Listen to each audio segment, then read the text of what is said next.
How's it going, everyone? Welcome to Two Left Thumbs. This is WizardChess. I'm trying something out a little different here, something I've never really done on this channel before. I think I live streamed once ever at the beginning of 2021.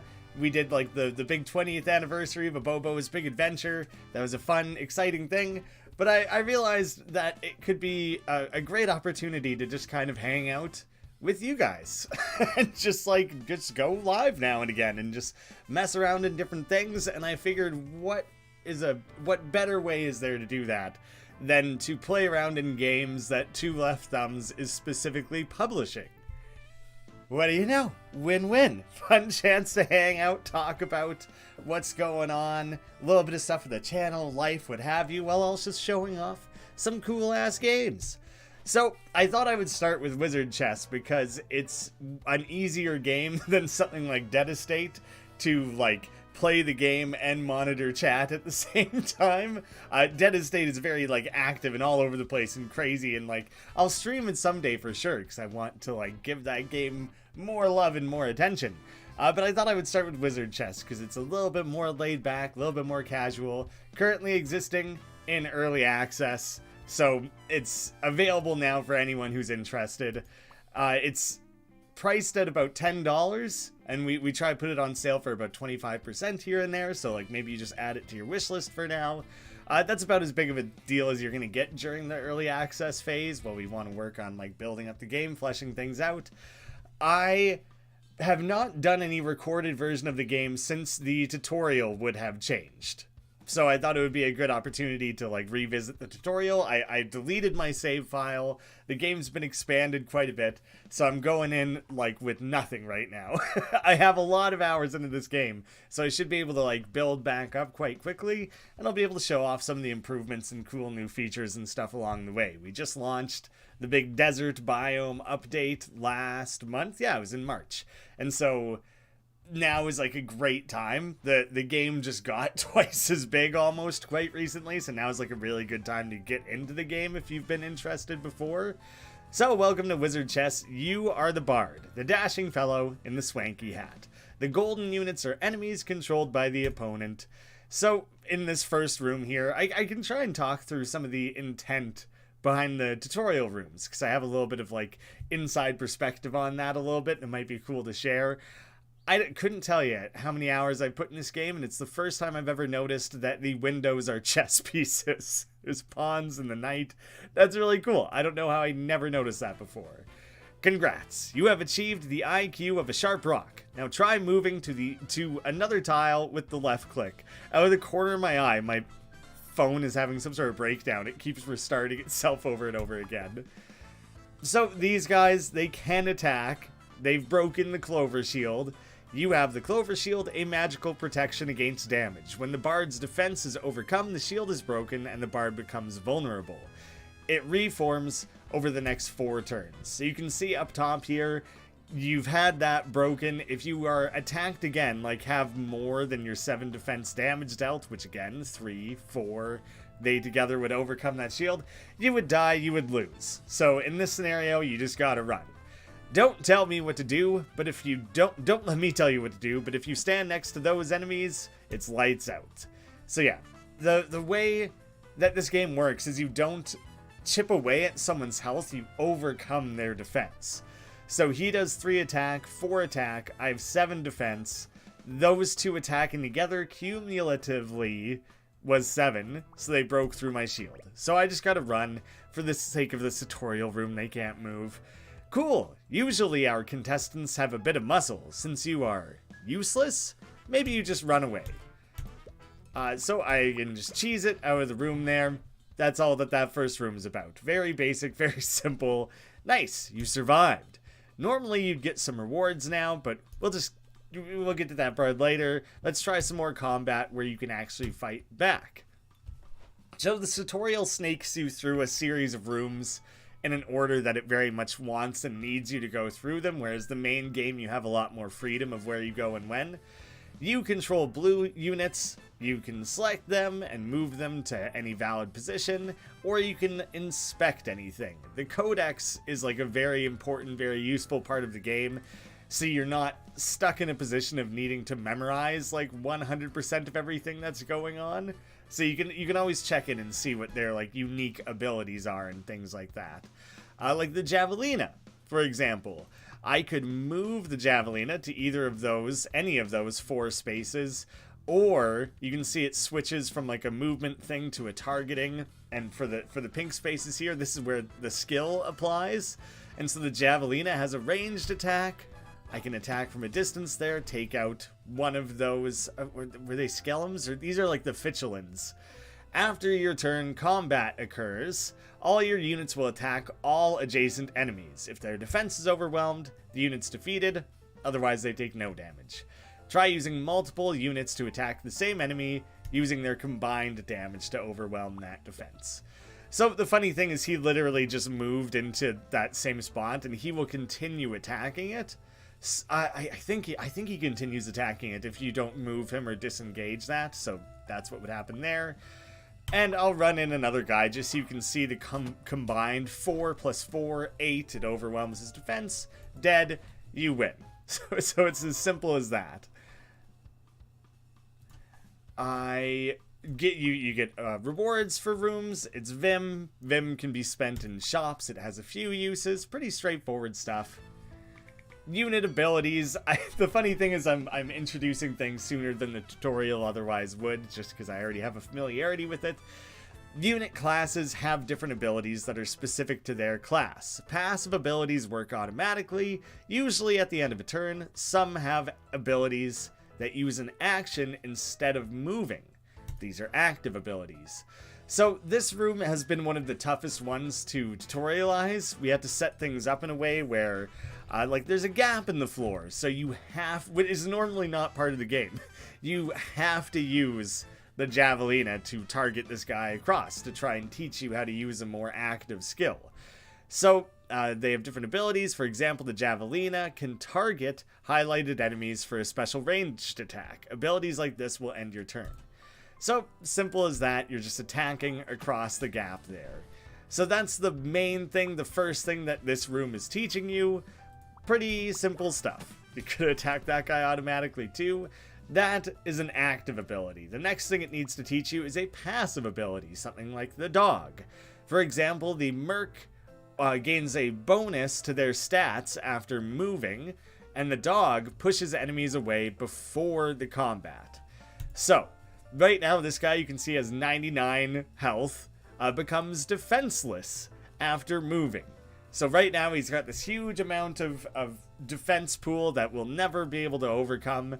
So instead the solution is you need to use the dog, whose passive ability pushes them away with a simple bark. And now he's lost all that defense, he's weakened. We can slip in and get the killing blow. So that one has been the toughest one to teach people, because you're trying to teach 2 things at the same time in a single room, but it tries to tutorialize it in context. So when you click on a specific unit, it's like, hey, by the way, this one has an active ability. Oh, this one is a passive. But watching other people play the game, live streams, recorded videos, it's the one where people most commonly get stuck. They basically always figure it out, but it takes longer than we would want it to. Lots of room for improvement. Uh-oh, I've got you surrounded. Looks like your unit is toast. So the main idea here is that we need to teach players that it's permadeath. If you let a unit die, it's gone for the remainder of the run. You're not getting them back. And because I can only move in these basic orthogonal directions, that Merc is blocked, the dog can't attack, the Bard is boxed in, you can't really fight back or escape. No matter what, this unit is going to die. We can't save them. So I'll start positioning units for the next step of thing. See, he attacks everyone adjacent, but it's not enough. He's gonna get overwhelmed. Oof, bet that stings. Oh, did I forget to mention that fallen units are gone forever? At least you got some Vim, so you might be able to afford a replacement. Every time an enemy unit is defeated, you gain Vim. Vim can be spent in shops. You can fight these nerds or just run away again. You'll lose some Vim if you run though. So you can see right now, 15 is what I have, plus 1 is what I stand to earn currently. And that's what I'll be giving up if I choose to bail, which for the sake of the tutorial, it doesn't really matter. So I think I will actually just bail out of here. This room takes a minute to kind of clean up, and you do risk losing units. It can be done, but we're just kind of breezing through the tutorial so I can show you guys the main game. I'm gonna have to ask people how they feel about the volume levels. Like my voice compared to the game. The game soundtrack is so fun, so I want to make sure people are hearing it. Jums has been contracted to do this really jazzy soundtrack for things, and it just suits the spirit and the energy of the game so well, and I just am obsessed with it. I want to make sure everyone can hear it. The shop is an opportunity for you to spend some of that Vim. So, we have Morrigan, the rogue. Rogues are really fun, decent attack damage, but they can move diagonally, so they're really versatile and highly mobile. And then this is just literally a stat boost, so increase defense by 2. So for example, the rogue, he currently has the least, so I'm going to throw it on top of him. Went from 5 to 7. You can talk with the shopkeeper if you want. Welcome to my shop. New customer, special deal just for you. If you buy something, maybe I won't break your legs. Oh, what a great deal. Really want to make sure I come back frequently and support that business. He's just a wonderful human being. Oh, this is shaping up to be an interesting one. Though, you might want to look at it from another angle. So, what all that's telling you is that you can rotate the board around. You can also choose to look at it in more of a top-down orientation, more like a regular flattened out chessboard, if that's how you prefer to view things. I like having it in the default position. The halfway between them can be kind of nice as well. In the top down, if ever things feel exceedingly complicated and you feel like you need a new perspective on things to really sort through it and line up your next few moves, it can be really useful. And then sometimes you just want to get a different perspective on things. It's very basic, and there's actually my face is in the way of it, so let me move that for a second. There is a compass in the corner here that actually follows along and keeps track of things. That is just very much implemented for the sake of backseat gaming. We found it was really difficult for people to reference the board. So if you were saying oh, I see what you need to do. You need to move your merc. And then you'd say, well, what direction? Up. What the hell does up mean when you're, a rotated thing like this? Move him north. And then you would have a little north arrow, and that was entirely what motivated that addition to the game. So, the dog by itself is not really going to be very helpful here. So I'm setting something up. That's exactly where I didn't want him to move, unfortunately.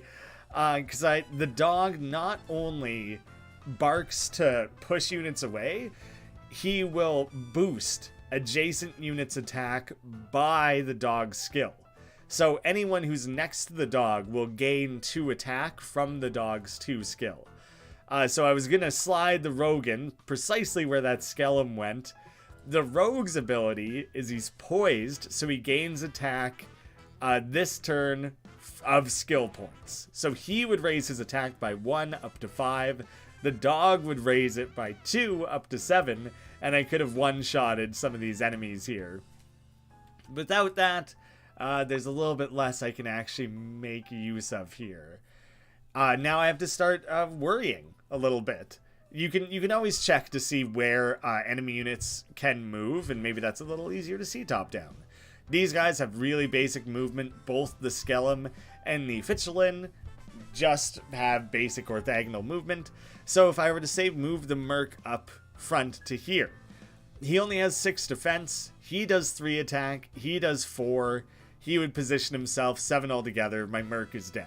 So I can't do that. That's like a limiting option. I need to think actually of what is going to best set me up where I'm not going to get cornered. I can position my rogue better. It doesn't matter who moves where in that instance. Oh, the dog. Okay, I got really lucky there. I was thinking, like, they can only move one of their units, and so at most they'll only be able to attack me with 4 or 3. And luckily, unluckily for me, the dog pushed the skeleton back. So that almost went poorly. And I actually, looking at it, with the 4 damage and 3 damage, I'm uncertain why I didn't die.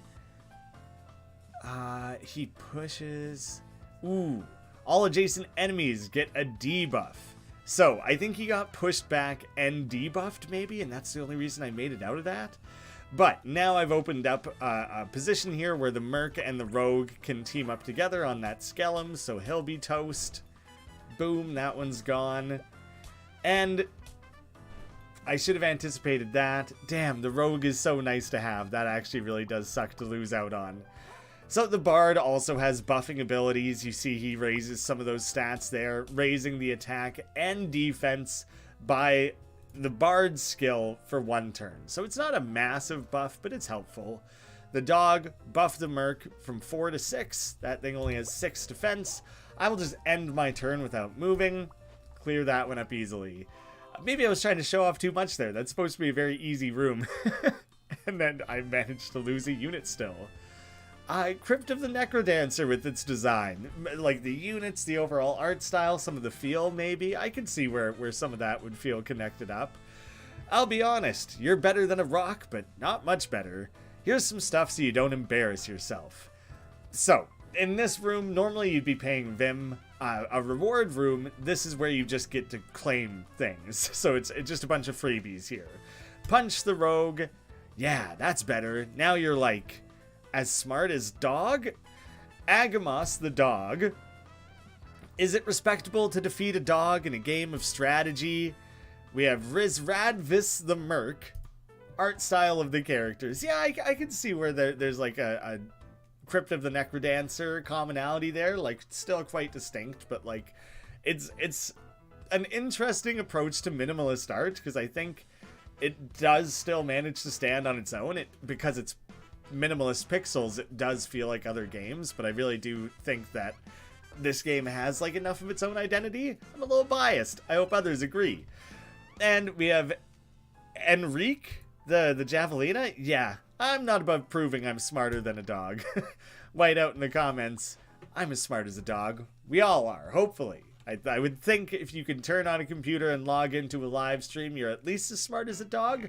Probably smarter. I don't know how many dogs are currently watching this, but there's a chance, you know, if there's a bunch of genius Airbud dogs out there who tune into live streams, it's a real possibility. It's a little off-putting when you don't telepathize. Oh, I didn't know I could do this. So loud. Think quieter. So you're the boss. Yes? I've been playing the golden pieces this whole time. Is this why you didn't make third eye contact? Why are you purple? It's definitely not a secret phase shield. That makes it sound like it definitely is a secret fake shield, but whatever. The phase shield, fake shield is just like not mishearing. It's like intentional. It's an intentional mistake. You aren't at all curious about who I am? Maybe ask yourself why you've been kidnapped by forces beyond your comprehension? Nah, I'm good. You're pretty boring. I am sort of just waiting for you to stop talking. Rude. I guess we fight now? Don't touch that purple shield orb. It's, sentimental. I do what I want. Always a little angry. Whiteout saying they're only as smart as a dog. That's the roof. It's a decent minimum to strive for. Better than a cat. Cats with their little, like, walnut brains. And, like, I say that as an owner of cats. I love cats. But they're dumb weirdos. There's a wide range of opportunities here. Since you're kind of just stuck, clustered up in the middle, you can kind of go wherever. But this is the target, the Fey Shield Orb. Apparently it also ends up with a name. None of these have special traits or anything. They're all very basic units. It's a tutorial. We want things to be simple and understandable. So I don't really know why that is happening with the colors. I don't know if that's supposed to represent that he can move there or use skills there, but I think that is a consequence of some recent updates to how this information is displayed, like those movement options. So that's looking like probably a bug. 7 defense for all of these. This Fitchelin over here is the only thing that doesn't have that high of defense. You know what? So I'm just going to run over and kill it. That's just an easy one to clear up. Him running in by himself, I don't really have to worry too much. Even with a boost from the dog, he still is actually not going to get enough raised attack. So I will position the rogue so the Javelina and the rogue can attack together. The rogue moves diagonally. You can also move orthogonally, just one space, just for like added mobility options and to help position yourself. But he also attacks diagonally, which is like hugely important, especially for setting up little combos like that. So now this guy's positioned himself that these two can work together on it. It's the tutorial. It's not meant to be that tricky. It's pretty basic interactions. So even with the poised, I would only be able to raise the rogue's attack up to 5, so I gotta be like a little bit careful. But what I will do instead, actually, is start attacking the orb from a distance with the Javelina. The orbs can move. That was actually a relatively recent change. Not like crazy recent, but recent enough that I forgot. So, that is no longer an option. That kind of got blocked out. If I move here, he will gain 1 from poised. The bard will add 1, and he'll still come up short. But I'll get him kind of in a position there. You can see he raised it. Oh, but then the dog pushed him, so the merc could hit him, and the rogue. I forgot I always forget about the dogs pushing. I've played this game quite a bit. I don't know what it is about that mechanic that is like weirdly easy to overlook and forget about. But yeah, that ended up working out swimmingly. I wish I had pretended that I did it fully on purpose. See, I won't quite make it there. Not even the rogue. I'll kind of set up the rogue to hopefully be able to corner this guy here. So that's more the chessy elements of the game, are thinking ahead and trying to strategically set things up. More so than just, like, literally 2 sides of the board moving towards each other. Like, the game is not that much like chess, but you have different units that behave in different ways, different movement patterns, but it's way more about trading pieces, thinking ahead, and being deeply punished for mistakes. The game can be, it's like very lighthearted and silly, but it punishes you if you ever just like play suboptimally. It's like, you know, there's a threat because they're encroaching on your bard there. This is an important aspect of the game. Oh yeah, he just summoned a guy. Is the adaptive difficulty. So a little bit, it does play around with it within runs, but it's more so across runs. That the game actually gets harder the more you play it. Yeah, none of that was really going to work out because the dog was always going to push it away. Such a trickster. Oh, you know what? Oh, them together still. 3 and 3, they won't even be able to kill him still. They're going to try. Nice try. But I really got to like support my units here now all of a sudden. The dog alone isn't going to do it. You guys can team up on that a little bit here. But yeah, the more you play the game, the harder it gets. And so I should be flying through this game at a pretty good pace right now. I should win most runs. It's because I've wiped my save clean, kind of starting fresh. But the more you play, the harder the game gets. And so it's built in a way that you should be able to get just hours and hours and hours of fun out of it. Because as you're improving, then the game is rising to meet you to like a certain degree. So there, the shield is broken, the boss is now weakened, and he brilliantly positioned himself smack dab in the middle of a bunch of units who are going to take him out. So units are pretty commonly kind of positioning themselves in ways where they're going to get beat up like that. That is largely like a consequence of the basic starting point AI. That's just, you know, not all that smart. Huh, I did it. I'm the best. So I'm going to run out of the door here. Oh, you think you're good at this now? Well, that's all the help you get. let's see how you fare in a full game of Wizard Chess. So all of that was just the tutorial, just getting you familiar with the game. New opponent unlocked, Cormag the Abrasive. And you can see that we started to level up. Right now we're going to remain at rank J. I will return to the title screen. I don't want to replay the tutorial. And you can see the game is intended to indicate how much more there is to be unlocked. Like, these are the only 3 units I've actually seen so far. That's all there is at the tutorial. This is representative of all the different things that you are going to encounter as you start playing more of the game. And there's so much more than that. The game is still being added to, expanded, refined mechanically, and then, like, adding new units and enemies is a great way that it'll be widened long term. But already, like, maybe that doesn't look like a crazy amount, but it gets complicated. There's a lot. And here, you have a handful of units, they have cool abilities, and it doesn't take long to start expanding that pool quite dramatically and having new, fun, interesting things to play with. So, the cloaked figure, just the tutorial. We don't need to go back to that for any reason at the moment. And Cormag the Abrasive, starting out at rank I. It's using real chess ranks. And I don't think it says here currently. No, it still hasn't been, like, properly added that what the condition is to unlock the next biome. I'm pretty sure you have to rank Cormag up 2 to 3 times. We want to make sure we're adding that, like, make sure that's communicated properly to people. And you can see here the changing biome. Yeah. So here, just, I don't know, it's like a chessboard. It's basic. Then we have the mountain and the desert, which was recently added. This is in-game. And then there is the third one, which I'm pretty sure we're calling the swamp. It's gone back and forth, forest, swamp. I'm pretty sure swamp. That will be added in a future update. But right now you have 2 entire biomes to be able to play around with. And the idea is rather that in a game like Slay the Spire, where you have 3 acts, and you have to fully beat one, and then you advance to the next one, you fully beat that one, and it takes 3 entire acts, and a run takes an hour and a half, whatever. Like, it can take quite a while in a lot of deck builders. Instead, it's kind of easy,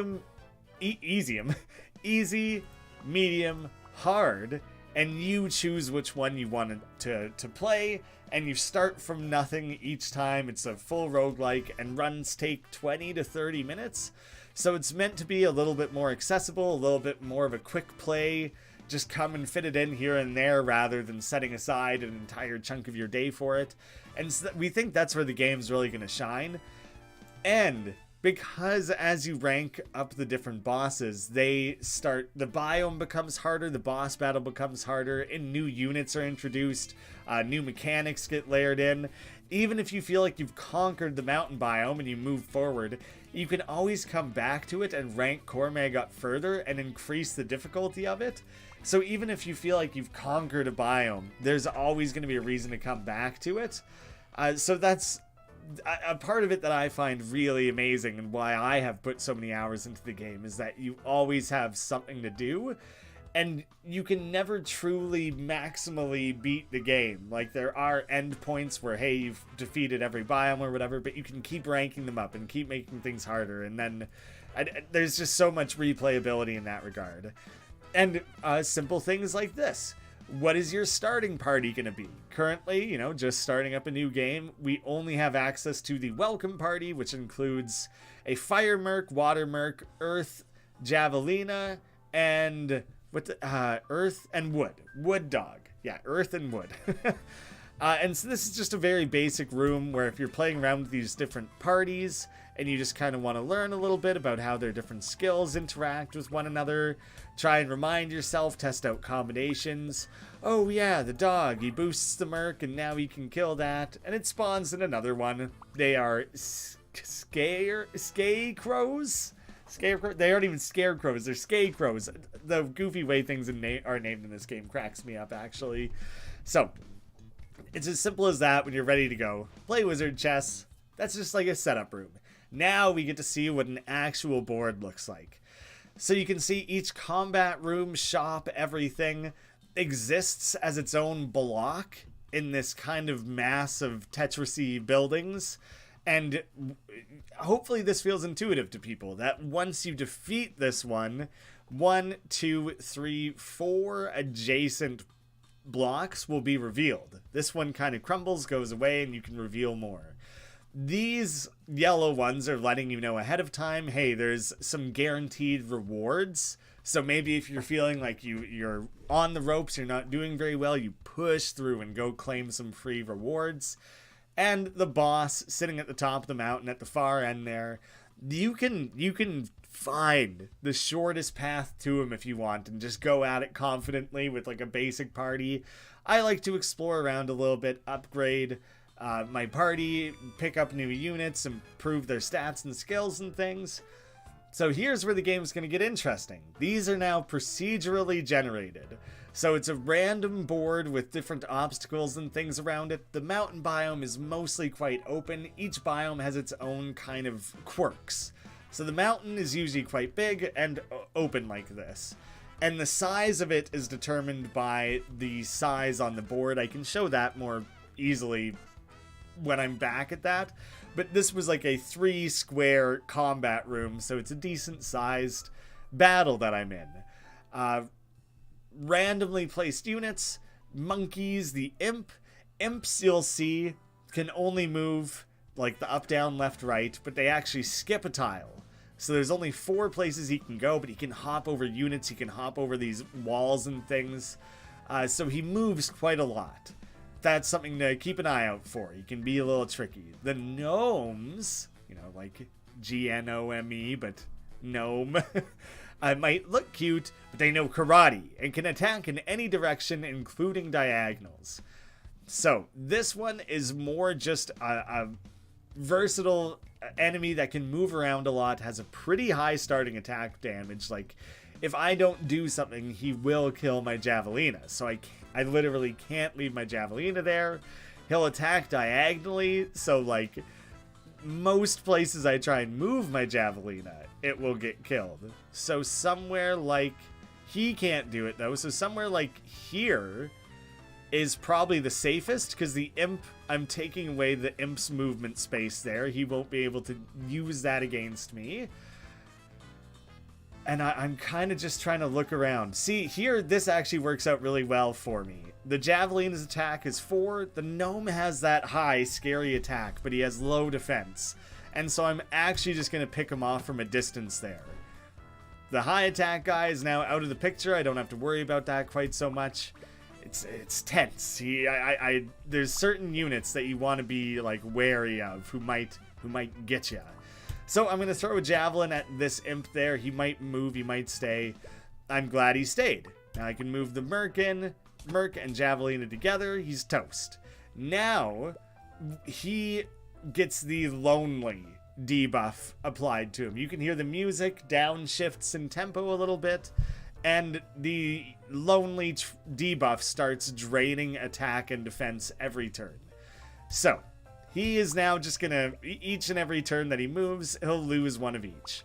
So at this point, you haven't guaranteed one. Like, if you have a very vulnerable unit and this thing manages to sneak in and kill it, then, like, you still gotta be on your guard a little bit.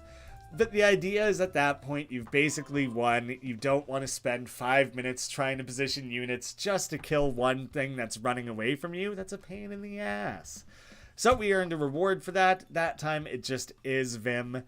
Here is one of the very few things that's tutorialized outside of the tutorial. WizardChess is exhausting. Using your units will make them fatigued after each deployment or if moved often. Fortunately, units are sorted and deployed from least fatigued. You can reduce unit fatigue by applying upgrades or new traits, or simply getting new units. So, these all came into that battle with me. Maybe the dog... Yeah, I think they all came into that battle with me. I didn't really move or use the dog. He gained 1 fatigue. These guys, 2 each. So, this one is a 3 square combat room. The other one here is a 4 square. It will be a slightly larger combat room, and I will take more units with me. So here, 3 square, I don't remember exactly if it's 1-to-1, like I will only take 3 units, but you take them in the order of their fatigue. So I'll try it out. I'll try it out to show it. The dog is the least fatigued.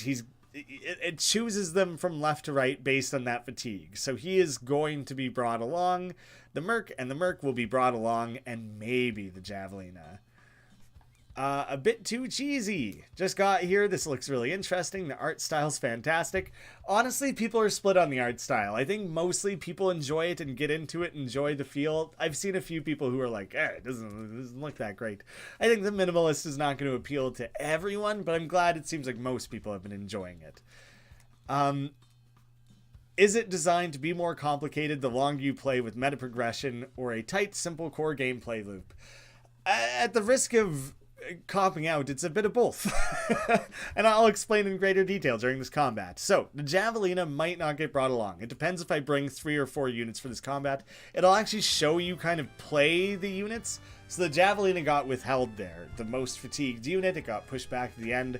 So, you gotta be aware of that you might not get to bring everyone with you that you were hoping for. So, the game has a tight, simple gameplay loop, because it's a very much designed around quick play, pick it up, just jump into things right away, and start playing. But you'll be able to start unlocking additional starting parties, and you'll have the different biomes to play around with.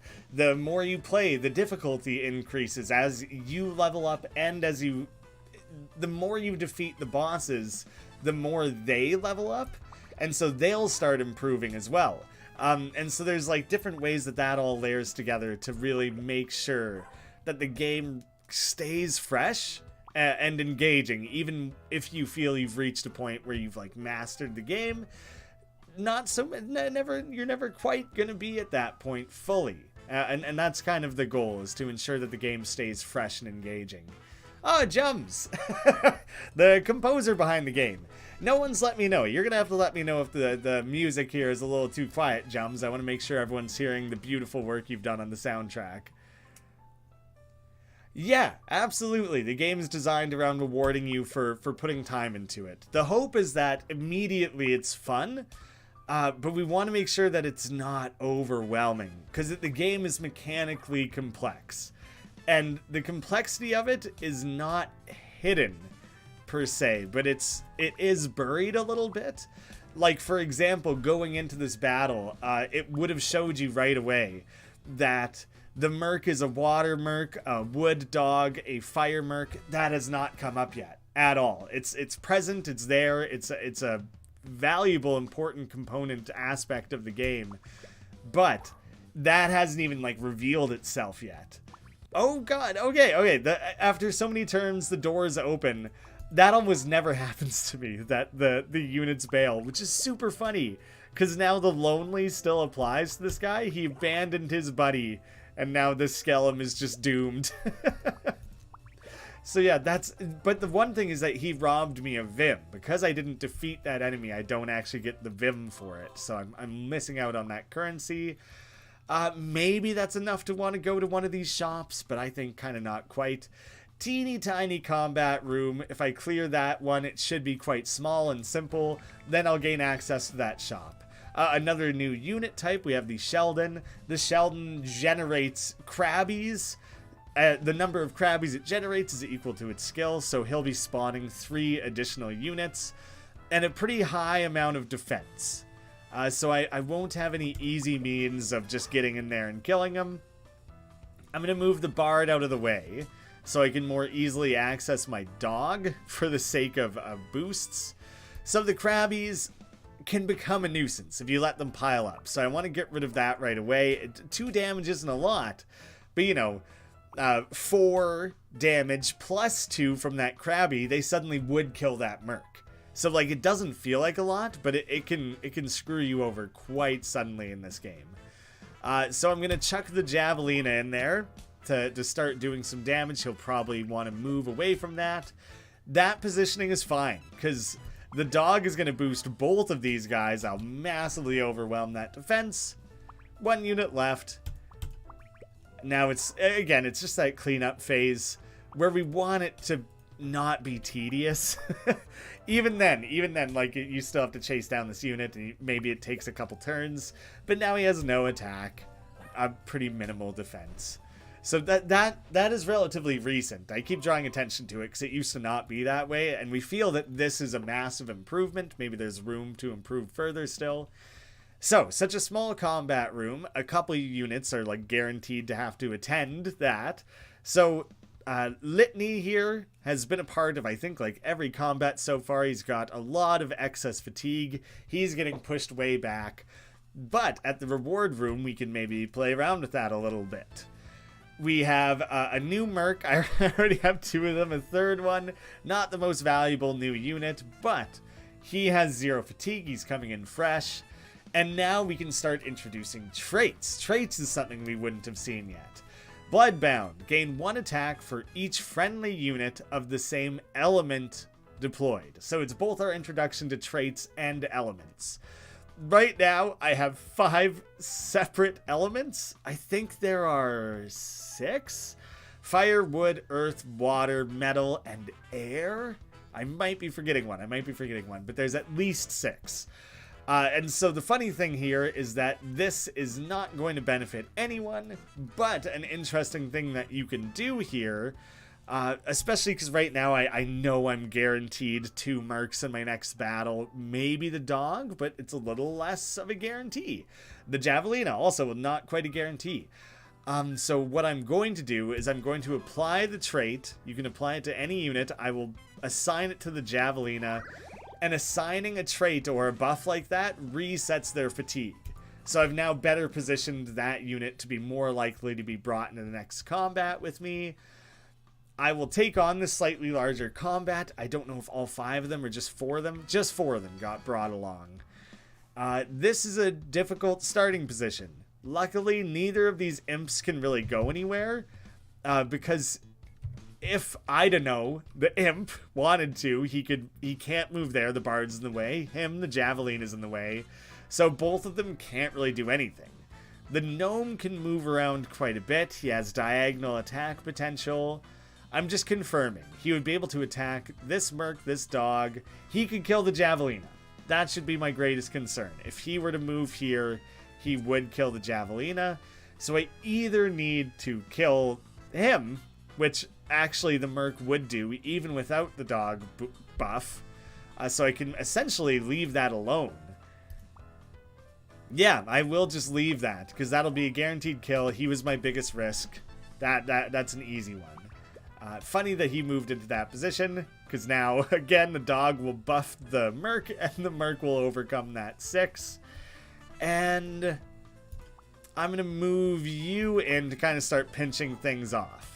He won't kill him on his own, but, you know, it's a better positioning. And the merc, I can use his big range of movement so they can get in there together.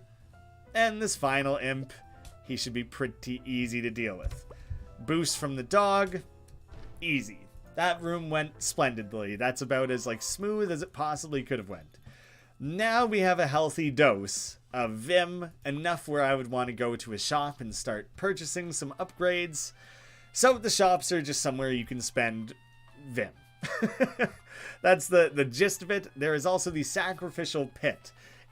This is how you re-roll the shop. If you don't like the shop, you can throw one of your units into the pit to have a new selection. Honestly, rogues are super strong, very, very good, so I definitely want one of these rogues. Their starting stats are going to be the same, but they'll have different elements, and maybe they start with different traits, things like that to keep an eye on. But a rogue's starting stats is always going to be 4, 5, and 1. That sort of thing isn't variable between them. I'm just reading comments here again. Is the way combat plays out inspired by XCOM, based on trying to reformat a grid from turn-based combat? It kind of reminds me of if it had Pokemon-type matchups, from what I can tell. Cool take on it. I bet there's as the publisher, I have a lot of conversations with the developers, so I kind of know where their heads are at, but I don't entirely. I don't want to speak for them. I would imagine games like XCOM would have an influence. I think something like Into the Breach is probably a closer comparison of like the small, tight, puzzly interactions. You're not playing around with things like hiding around corners and that sort of stuff. So I am going to I'll grab Wash, the rogue. And the rogues are super strong, +2 attack is a huge boost, like largely huge benefit. I have 3 mercs right now, which is kind of excessive. If I re-roll things, the odds that there will be something worth buying is kind of iffy, but you know, +1 defense, I can't actually afford both, and I want to show off the re-rolling, so here, you know, you've selected your little merc, you're dragging him around. The pit, I should double check how it's referred to actually. It is the Pit of Suffering. If you don't like what the shop has to offer, you can sacrifice a spare unit to the Pit of Suffering to re-roll the available offers. How is the pit named? Don't worry about it. So, we're tossing him in there. Full re-roll of the shop. I don't really need a dog. I already have a dog. You can see an important distinction here, though. Also, that is the air. So this is an air element that I didn't have previously. But an important distinction in yellow here. Buy for 10 Vim. New unit monk unlock for 16 Vim. And so this is something to do during runs. Is unlock new units that become permanently available. I would get to use it and play with it in this immediate run. And he would start appearing in shops in future runs. So you invest a little more heavily within the run and you get like a wider range of potential there like that. So I already have a dog. Additional skill is really important, especially for something like the rogue. His poise boosts his attack by his skill. So having 3 skill and 6 attack means the rogue at minimum does 6 damage, and anytime I move him, he does 9. So like a huge step up, huge boost. The Javelina's skill, target a tile 2 or more tiles away. Attack damage will be dealt to any unit occupying the tile until the... Darius, I'm putting you on a timeout if you're just going to spam messages like that. It's dealt to any unit occupying the tile. As skill increases, you can target more distant tiles. Right. And then the merc is similar to the rogue. The rogue moves and gains attack based on skill. The merc moves and gains defense based on skill. So that has its benefits. The dog raises attack by its skill. So I could make the dog a better buffer. What I'm going to do is I'm going to give... Yeah, make the dog a better buffer. And I'll refresh his fatigue. I can't afford anything else, so I'm cheesing it out of here. There's no point going to that shop right away. Pick another combat that will guarantee access to a reward room. This is a pretty easy starting setup for me. I don't have to... Actually, oh shit. If the gnome were to run in here, he would kill the rogue and the javelina. I was just going to let these guys sit here and kill that imp for me. But I actually need to go on the offense. If I don't, I'm going to get messed up. Yeah, so that'll be the easiest thing. I got it. That high attack is too scary. Got to get rid of that. Easy enough to get rid of the imp after that.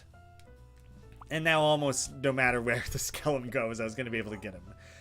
A lot of the combats can be quite simple, especially in the mountain biome. But it's really, it's the first run, your first time through the game. You haven't ranked up anything yet, so this is base difficulty. It should be easy, but you'll still, like, if you didn't notice that gnome had that ability to kill those units, you could have, like, basically lost the run there. That's what I mean by, like, punishing chess-like mistakes. So yeah, there's, like, inspirations from other indie games, tactical games like that, but it really is rooted in chess in that specific regard. I'll raise his skill a little bit and refresh his fatigue. I'm going to blast my way into a reward room, see what I got. A free merc and a free Quenk the Javelina. Again, I already have 2 of those.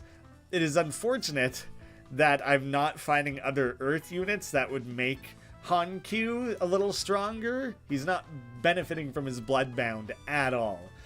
But what I'm going to do with these units is I'm going to take them to the trade offer room, which is very similar to the sacrificial pit sort of idea. So do I want a rogue or do I want a javelina? They're both earth units, which actually has very specific direct benefits for me here.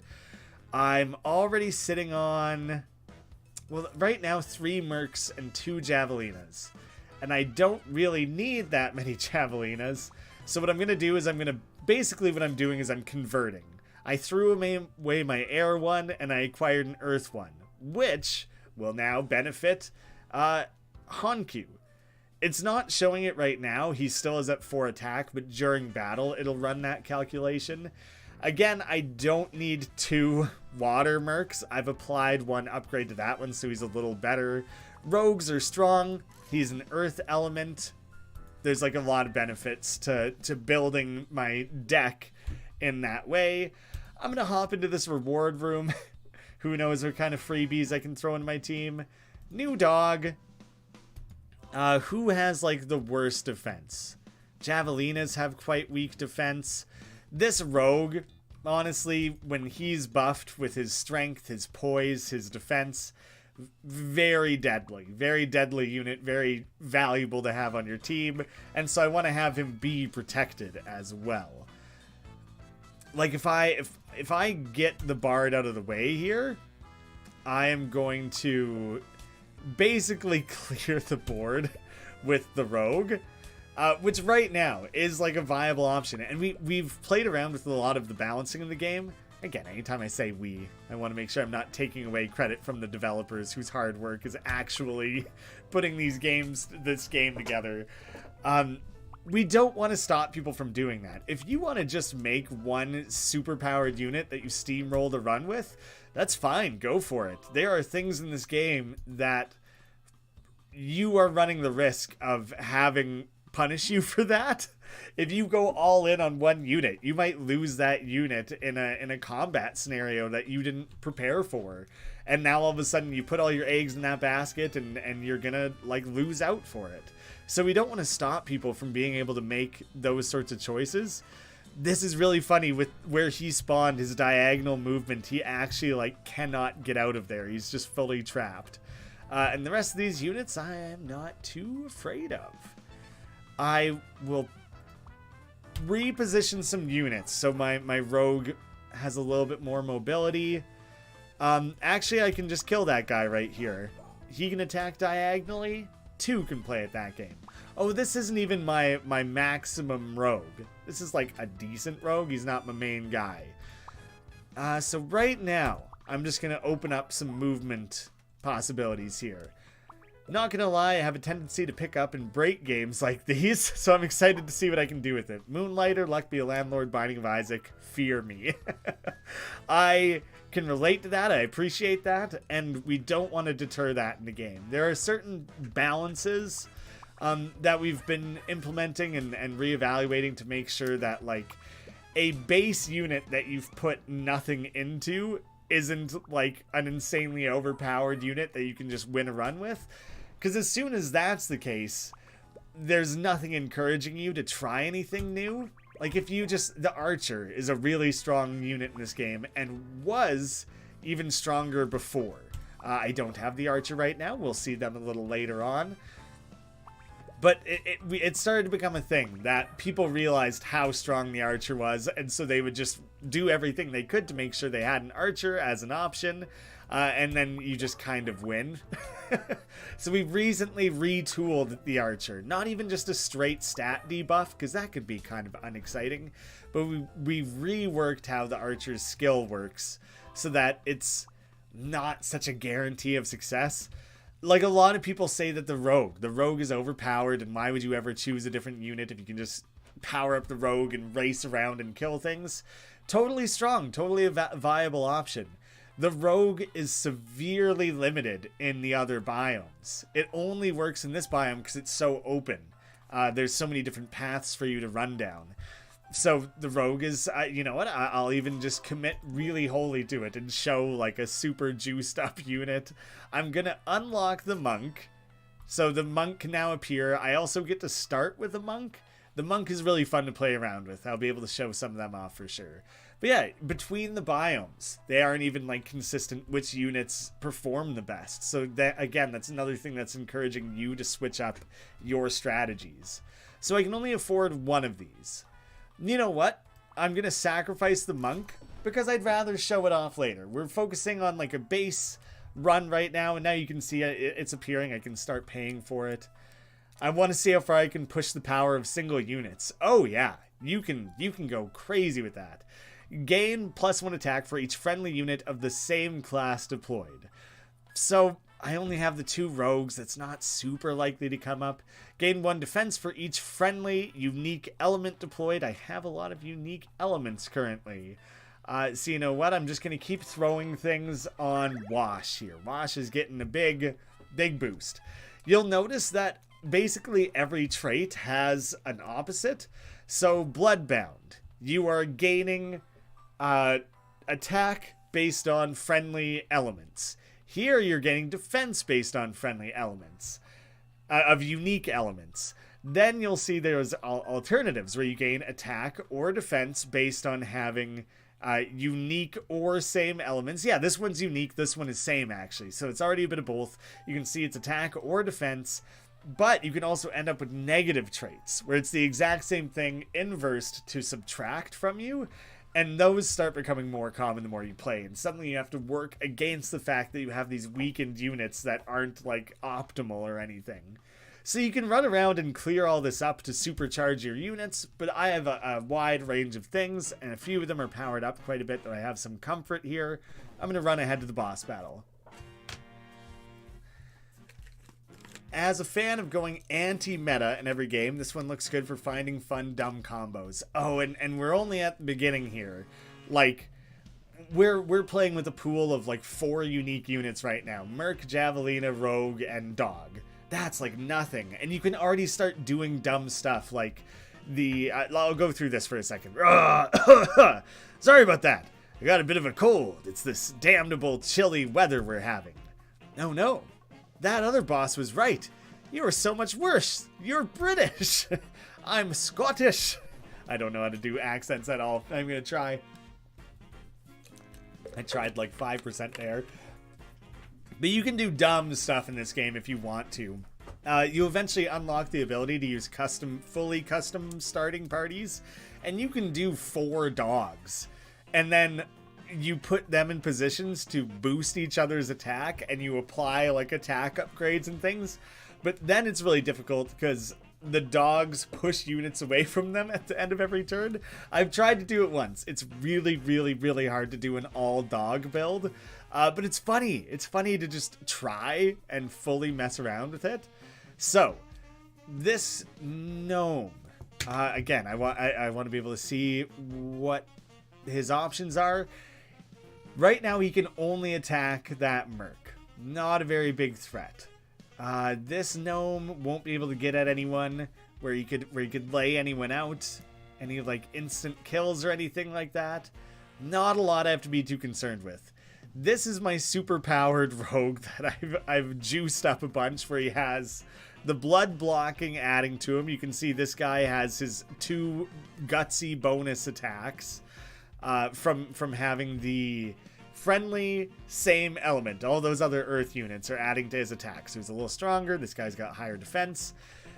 With his poise, he's gonna raise to 11 and he can slip right in here. You attack every adjacent unit, and both immediately next to and diagonal counts for the rogue.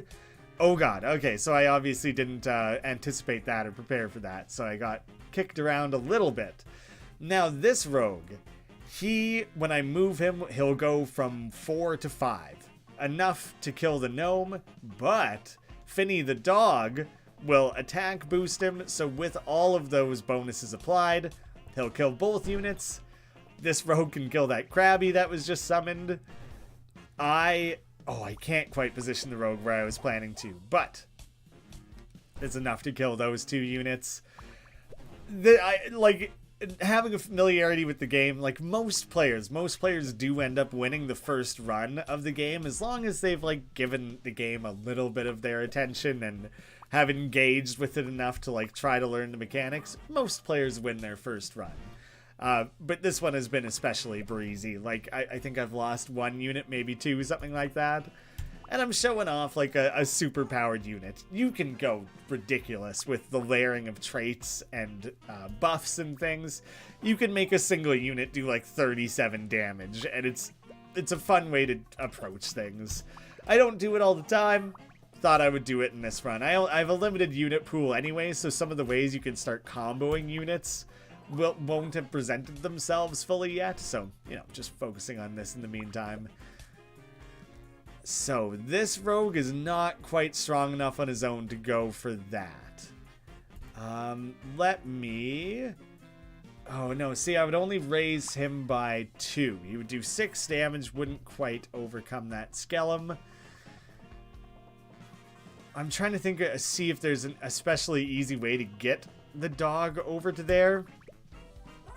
I don't... It doesn't really matter at this point. I've already cleared out most of the units. So it's kind of just a matter of seeing what he gets up to. Once I've killed all these units, Cormag, I think, wakes up and he starts playing a little bit more aggressively. Which, in this first iteration, this first combat, he specifically kind of holds out on doing. But the more you've fought him and the more you've leveled him up, the more common that becomes. And the more he'll start going after you. Right now, I don't even think he's using buffs and debuffs. Like, he starts learning skills and things the more you've played the game. So, poise, damage buff, broken the shield. Now he's vulnerable. He's actually quite weak once he's made vulnerable. I mean, he's strong enough to kill that unit. I can't do anything else. But the rogue on his own, even unpoised, he would kill him. But I'm going to poise him just for fun.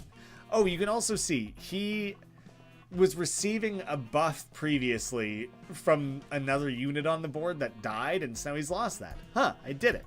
I'm the best. He was gaining that additional defense for unique elements deployed. That Merc died must have been a unique element that wasn't otherwise represented on the board. Like, I'm not seeing any water, so he was probably like a water or fire Merc. So you can see that, like, losing a unit in itself is punishing, but you might start losing out on some of the other layers you've built up to build on top of that. I'm back. Hoping the stream's doing well. I don't know. I don't even want to keep an eye on like the viewer numbers or anything. I want to try it out. This is a new experimental thing for me to be streaming on this channel. I'm a little bit suspicious that, you know, I'm going to be fighting against things. Scripted video content versus live streaming Let's Plays. But I'm hoping that the more I do it, more people start to recognize it's a fun opportunity to hang out. And that you get to learn about a cool new game and maybe see some like behind the scenes and things. So, the Bard has ranked up. You're getting kind of good at this. Which allows for a new starting party. Which is why I didn't want to jump the gun on like the Merc, and I knew the Archer was coming down the line. So you can choose to start with a Wood Merc, Earth Lancer. Wait, Lancer? This is the Lancer. Yeah, not even the Javelin. This is the Lancers. This is a very different party. Metal Archer, and Water Monk. You can start a run using this party from now on. Cormag, not enough to have leveled up. A bit too cheesy. Mentioned the art style earlier, but now that I've seen it a bit more, damn, the animation crew did a good job making all the animations fit so well with the art without being too minimal or over the top. That's very deeply appreciated. We're glad that it like registers with you. A really funny thing that was just pointed out to me, like this morning by one of the developers, is that quite a few of the units... That was a mistake in the sense that I just hit replay, actually. Not what I wanted. So I'm actually going to abandon this run. You hold R. It's just to make sure you don't accidentally do it, right? So that's something I should probably like bring up with the developers, is that it would be a good idea to have replay with same party or replay new party. So you're not forced to go back to the main menu, but you're able to have the opportunity to revisit this screen. So, the only unit in common is the Merc. Otherwise, we have 3 new units to play around with, which is really fun. So immediately, we have nearly doubled the available pool of units. Although, now that I can start playing with the Archer, the Javelin, the Monk is the only one I've paid to unlock. So these 2 still aren't going to show up in shops until I've paid that unlock fee. But you can get access to at least one of them this way as a starting party. But if you die without unlocking it, you're not getting an Archer back until you start a new run. So the Archer used to have range equal to its skill. infinitely outward, starting from immediately adjacent. Now, instead, it's like this outwards radial system, so 4 skill, I guess like 1, 2, 3, 4. I can't really think of, because of the way it's a grid, I can't really think of how 4 is measured for outward. I think it's done in a way where it's like 1, 2, 3, but then it's like a plus minus thing. Anyways, it creates a ring of attack, so you can see that if you're too close, you wouldn't be any help. And once the skill gets up high enough, then you start rolling back around to the point of having a large outer ring and kind of this donut inner ring, so that is way different from what it used to be. I'm just starting a new run. Now is a great time to join back in on things. The Javelina has this ability to charge units, and the Monk is one of the most fun. The Monk can just swap units, but the swapping both buffs the friendly unit that was swapped and debuffs an enemy unit.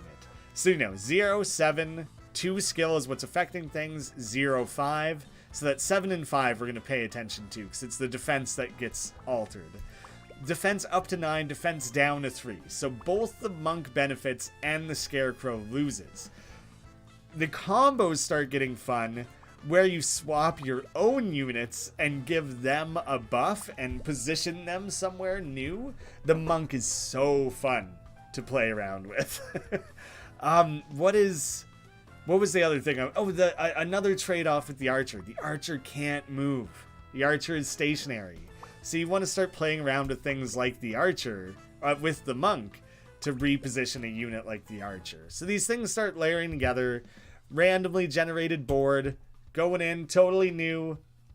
The game should have kind of registered that I won my most recent one, and did so kind of decisively. And so this run will potentially be scaled up a little bit. It should be a little more difficult. I might find more challenging combinations of units, but that's only going to be happening a small amount until I properly level up Cormag. Cormag is still on his first rank. One more time defeated maybe would be enough to rank him up. So right now, the Archer can't do a whole lot. The Lancer is kind of blocked from being able to do his thing, so I'm just going to worry about setting up some units here. That is okay, because I'll just position the Lancer, Merc together, that's fine. I can show off some cool mobility options that the Lancer has. So his skill is determining how far away he's able to do this. You can see no matter which of these I hover over, all 3 of them highlight. The Lancer is built on this like charging mechanic. So no matter which of those I click, he races in that direction and just goes that direction the maximum distance he can, and then runs into whatever it is he runs into, whether that's a unit or just a wall. If it's a unit, then an entire skill check happens. Is your skill higher than their skill? If it is, you kill them. So the Lancer can be super powerful, highly mobile unit, not super high attack, and so you kind of have to try and like get those kills with the skill instead. A bit too cheesy. 4:30 a.m. Yeah, that's brutal. That is, I can fully understand. You got a sleep schedule bonked. I can relate. I've finally been clawing mine back to a normal position, but yeah, it's been scrambled a few times. Oh, I thought I was going to get just punished there. That was a mistake on my end. So, the Archer can participate. Lancer, Archer together. We got that one. Yeah, I'm like midday here, so I'm planning to stream for like another hour at least, probably something like that. Whiteout's asking if you can go dog mode. Then is there an option to go cat mode? The cat is a unit. Dog and cats are actually separate units. Oh, see, this is a mistake I kind of just made. The Archer and the Javelina, those ranged units, continually keep attacking that position. So you can accidentally actually position your own units to get attacked. I'll just let that happen again so you can see. So it's like, it's intentional. That's not like a mistake in how the game is designed or presented. We want that because we want you to be mindful that you can use that to keep firing a specific position and potentially kill any units that wander into it, that sort of thing. But you're kind of taking it off the board for yourself. Maybe now and again you need to risk it, position yourself there to get a kill, but you're opening yourself up to an enemy unit swooping in there, piling on the damage you did to yourself and killing you. So you got to be like careful. There's like trade-offs there. But you can also attack a position like that. The enemy kind of ignores it. It purposely works around it. But then you use something like the dog to push the enemy unit into that position. So that's like, some people have found it very annoying that you can attack your own units. There are like ways that the strategies of the game are meant to layer together and build on one another that make that a more viable situation. So, Merc deals 4. He is adjacent to where the monk is. So what I want to do is I want to drop something there. The most obvious would be one of these imps, because they will drop their defense to 4, and the merc will be able to do his thing. The merc and the monk working together.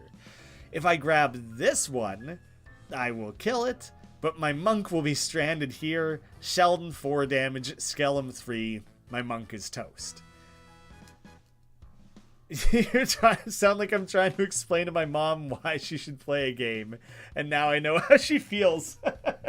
Just in general, explaining some of the mechanics and things.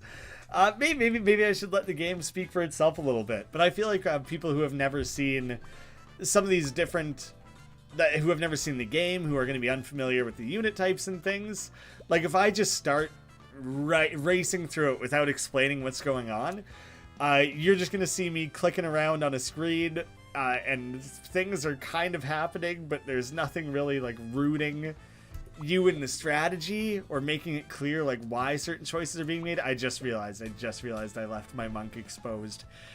Damn it. The monk is so fun. I love having a monk in the party. That was such a brutal, obvious mistake in hindsight. So that was very stupid of me. There we go. Stepped into the radius for the archer there, so I'll be able to get him. I know where you're coming from on it. I don't take it as an insult or anything. Don't worry about it. That guy also stepped into that line of fire. Awesome, cleaning things up a little bit.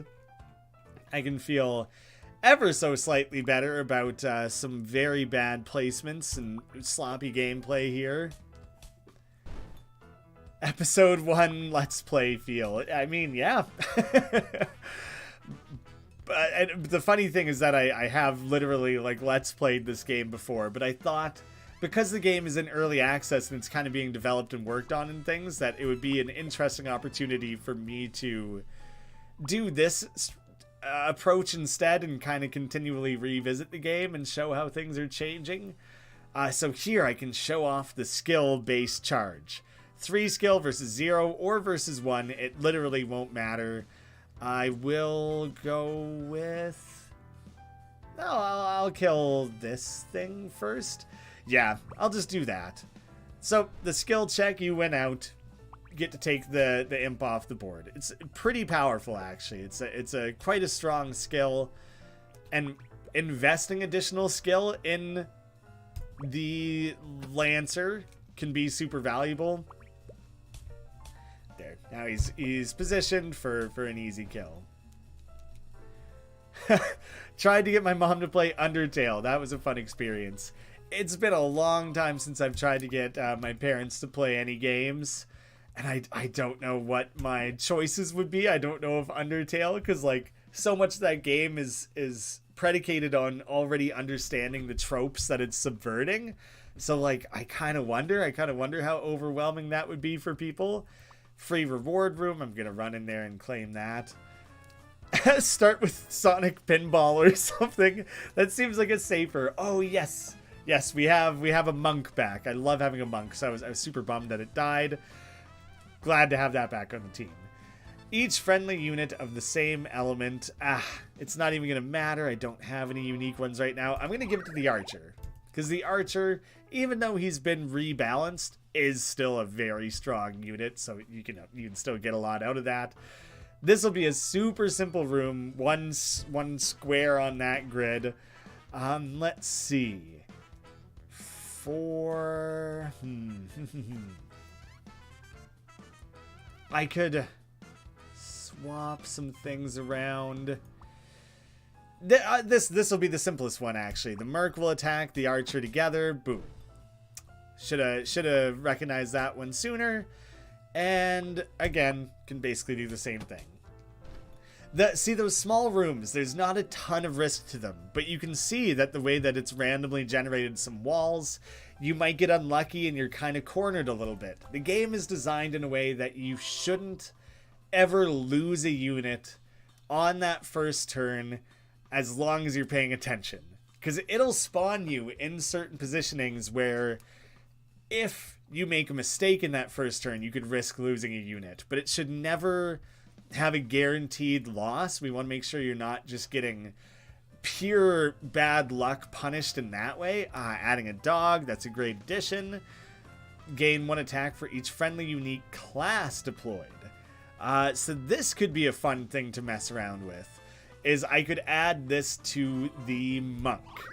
So now I have a wide range of classes. The monk normally has 0 attack. I could layer that in and open up some kind of like interesting possibilities for myself. Could barely get past the first frogget. Kept attacking, then acting, wondering why he wasn't spared. Yeah, it would be a really, really difficult game to kind of introduce people to. So, new unit type to potentially unlock a hunter. Again, totally new, and you can inspect them. You can inspect the codex ahead of time. Hunters are utility units that increase Vim gained from combat. So with their skill, mark enemies for skill turns, so it would be 2 turns. If a marked enemy dies, gain extra Vim. So the hunter is still valuable as just like a straight up attack unit. For attack, it's not crazy. It's higher than a couple of my units, half of them really. So it's not a useless unit, but its skill is much more utility based.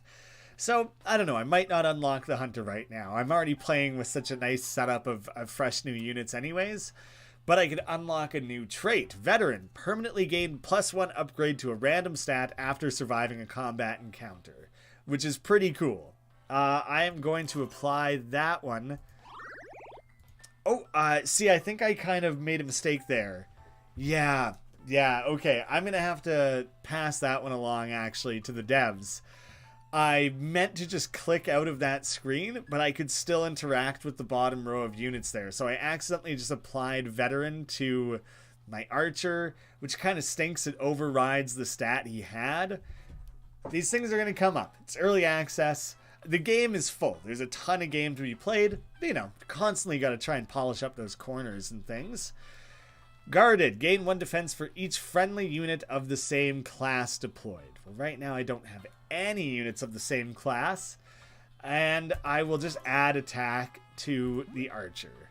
The same way that I had a beefed up Rogue last run, I can show you some of the ways that you can beef up the Archer to get a lot out of that. I would also like to raise the Archer's skill at some point to show a little bit how that works. So, the Archer is strong enough to kill these gnomes. Luckily, one falls within that ring. I'll get that guy taken out. So, the imp is not really going to be much of a problem here. But the funny thing right now is actually I don't have a lot of attack opportunity, and he's kind of made it inside my ring. Who could I be swapping with? There's something I could be doing here, and I'm just kind of weighing out some options for myself. I'm gonna end up shooting myself. Oh, that gnome was like debuffed. He might have had a negative trait or something. I didn't realize how low his attack was. I was trying to set myself up to improve the monk's stats with the dog. Didn't end up needing it. He stepped into my line of fire. It was very stupid of me to walk the bard into where the archer was shooting. That was genuinely like a straight up mistake. Everyone is quite well defended currently. Defense is like not really a concern already. I like when games are made to be broken. You can break this game in quite a few different ways. But it's never... And the more you play it, and the higher you've ranked up Core Mag, and start accessing new biomes and things, some of the cheats and obvious go-to answers of max out a rogue, max out an archer, they start to like lose their viability. And so you have to develop skill alongside also just being a goofball with it. And the more you've developed your skill, the more opportunity you are introducing to be a goofball, because you start understanding how to combine things at like the most optimal levels. So we're really excited for the idea of more and more people to get their hands on the game, especially the types of people who like to mess around with and break games.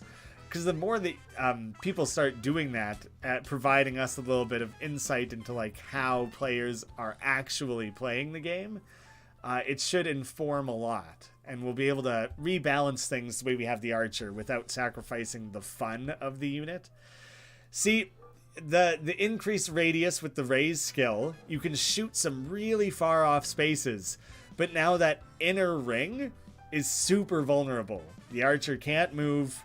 Useless. Now that he's ran inside of that, useless. Only 4 damage, 3 and 3. If they get together, they will kill the archer.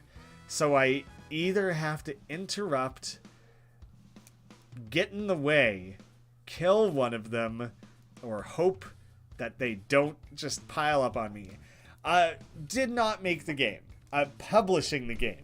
I always want to make sure that's clear, and I know it often isn't. 2 PM Studios made the game, a pair of Australian developers, and then I am serving as a publisher, so I'm helping increase the reach of the game, introducing it to new people, helping them with like marketing strategies, that sort of thing. So that's the role I'm filling, so I have a direct investment in this game, and I always want to make sure I'm disclosing that so no one thinks I'm being biased. I might lose my archer here. I didn't see a way to protect him. Brutal. I was investing very deeply in that archer. That's on me. Very much my mistake. My mercs are currently protected in the sense that these guys can't swarm him. There we go. Now that I've... Oh, no, they don't attack diagonally. What am I thinking? Wow. That's not great what I've done to myself.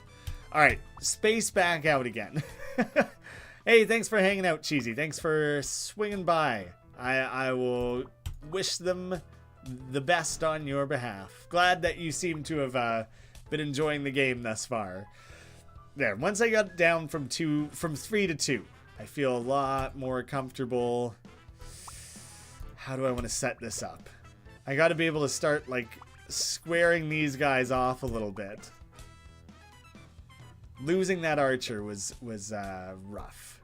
But they could kill this guy. If I'm not careful, they could end up positioned in a way where they could actually genuinely kill that one merc. So I'm not remotely out of the woods in that regard. But they can't kill my bard. So I'm mostly safe. There we go. Had to play it cautiously in that room there once I took that loss there. Now, the Lonely, this will be easier to deal with. I'll position him so he gets that 1 attack boost. Take him off a little easier. Thanks for hanging out. Take care.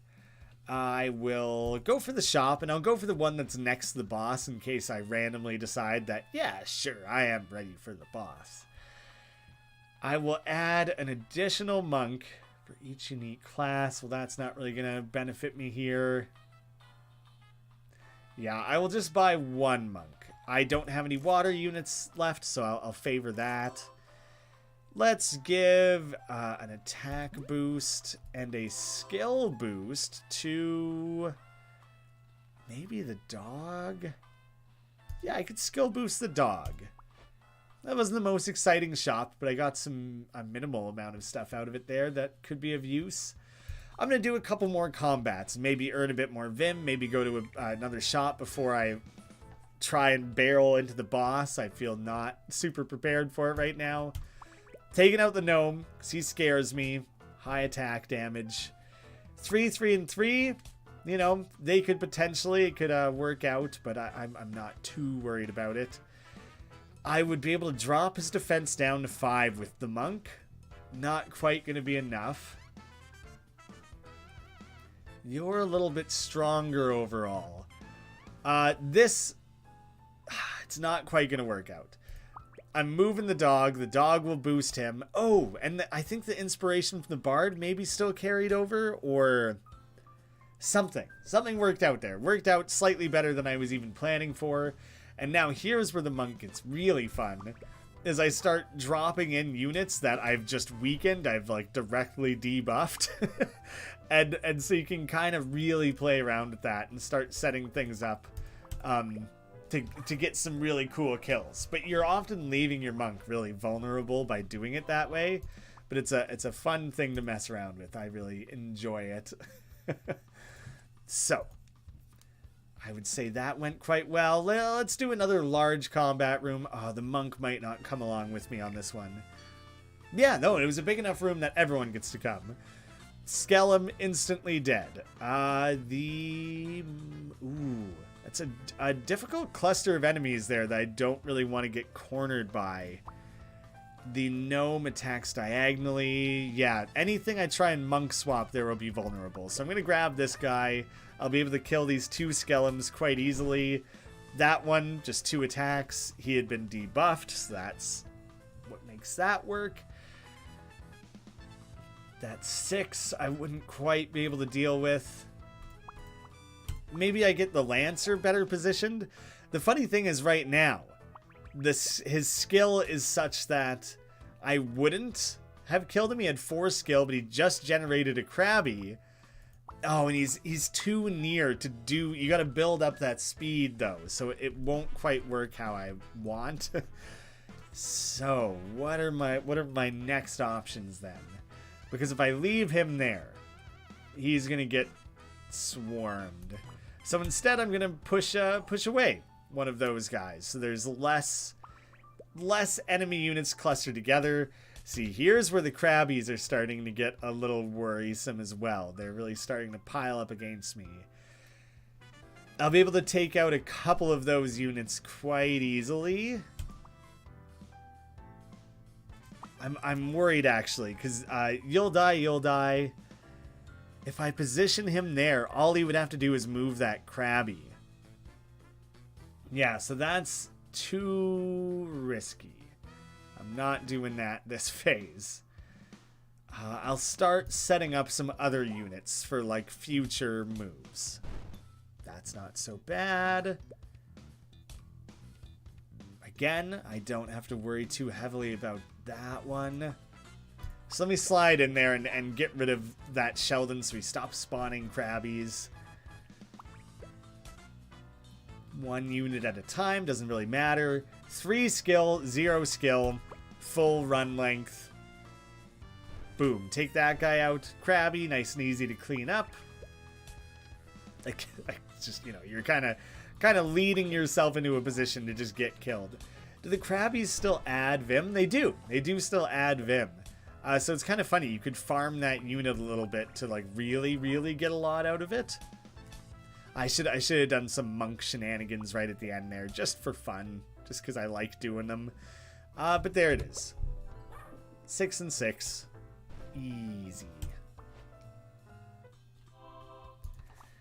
A lot of Vim. I will raise the... I don't really want to raise the monk's attack. One of my mercs. Skill raised by the monk. Make those debuffs and things all the crazier. And that merc's a little bit at risk. A little bit at risk. So, if the hunter unlock is there, I am going to take it. I will buy the rogue. +1 skill is not like the best. I like saving the new units for future runs. I'm focusing on that new party for now. Cleric costs 20. The price to unlock these new units has now gone up a little bit. So you really got to like be farming that and saving that up. But I have enough to invest a couple things in that rogue as well. And now at this point, I think I have enough that I'll just run in there and face Cormag. So, there's a few things that I haven't even encountered yet that must not get introduced until minimum the first time you've upgraded Cormag. So defeating him more than once. Look who's back, itching for a fight? Can we just pretend I've said something witty and devastating? My brilliance is wasted on you. No, I'm going to enjoy this. Your face is too punchable to be this lippy. So, what all can I get away with here? The rogue, a little bit of possibility. If I try and monk swap these guys, I'm leaving myself very vulnerable. Actually, in general, I think this is potentially still slightly more difficult to fight combination of units. Do the imps attack diagonally? It actually doesn't indicate. That's not made super clear. I don't think they do. I'm really trying to like weigh this out, because if I'm not careful, I'll get quite cornered. So I'll be able to kill that imp, and the two of them shouldn't be able to. I guess he could generate a Krabby, but he didn't. So I kind of get away with that a little bit there. The two of them together, looking pretty good. Luckily protected enough to not have to worry about it. Alright, well now that you've done that, I'm going to drag you in here. 0 defense, just obliterated. You did that to yourself. I'm going to move the rogue back in, get that diagonal attack. His damage was raised to 6. I think Cormag buffed him a little bit there. Let's keep the rogue available here and just position those units like that. A lot of my guys are quite strong at this stage. This is going to be a fun one. Just swap him so that Merc can get the easy kill. That's actually funny enough. The monk, is strong enough with the friendly classes deployed, managed to raise everything by 4. So he actually on his own could kill the imp that he debuffed. Those sorts of interactions are really fun. This, I'll be positioned directly in between those two. I'll get that poised bonus. Bam, bam. Excellent. But now, I should have seen that coming. Should have recognized that I was absolutely, obviously opening that up. Shoot. Now, none of these units are strong enough on their own to kill the attack orb. The monk is not going to be very useful because he doesn't really like move on his own. So what I'm going to do, I'll start moving this merc into position. And I will swap the dog to get involved. Just position him a little bit better because I'm going to need him. I'll either need 2 units or I'll need something like the dog. Alright, so if you're going to bail, do your own thing. You're not much of a threat on your own. In fact, you just positioned yourself exceedingly poorly. The orbs kind of go into like a panic mode and start running around. They used to be stationary, and we kind of found that it was like a little too simple to just get in there, run the rogue in across the board or something like similar like that, and it was quite easy to dispose of. So we're limiting that as an option these days. Presumably he'll move the orb. I know he's still just running around Cormag. So, be able to defeat that. Cormag should have 7 defense, 6 attack. The dog and one of my mercs are the only 2 things he could kill. The Lancer's skill check does not work on Cormag. You also can't teleport swap Cormag. So, 2 things that kind of stop it from being an easily cheesed fight. There are totally other ways that it still could be. And obviously I'm going into this, I'm just using that for the mobility. I'm going into this with like quite a lot working in my favor. Just a lot of units left over, so I can play risky. I knew it was going to work out. I did it. I'm the best. So second one, maybe enough to have leveled up Cormag.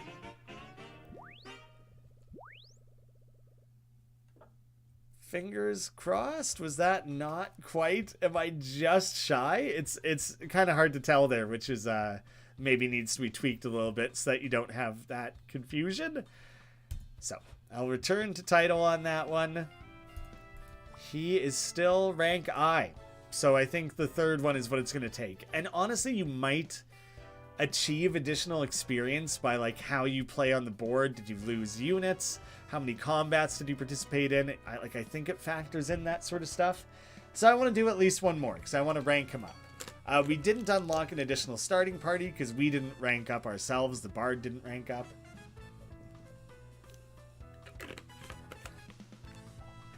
I like playing with the warrior starter party, so I actually will just play with that one. I'll push through to that side to get those immediate rewards. That'll be quite easy. Now I gotta rethink through a new party that doesn't have like buffs and things applied to it. That was stupid because but the imp can only move to those two spots. If that was like any other unit, I would have and should have been punished there and honestly would have deserved it. So I need to position him there. If I go there, I would get cornered by the two skeletons. Don't want that. I am fine there. And neither of them will be able to surround the archer or anything as is. You fool. Because now I can stand there safely without any real risk.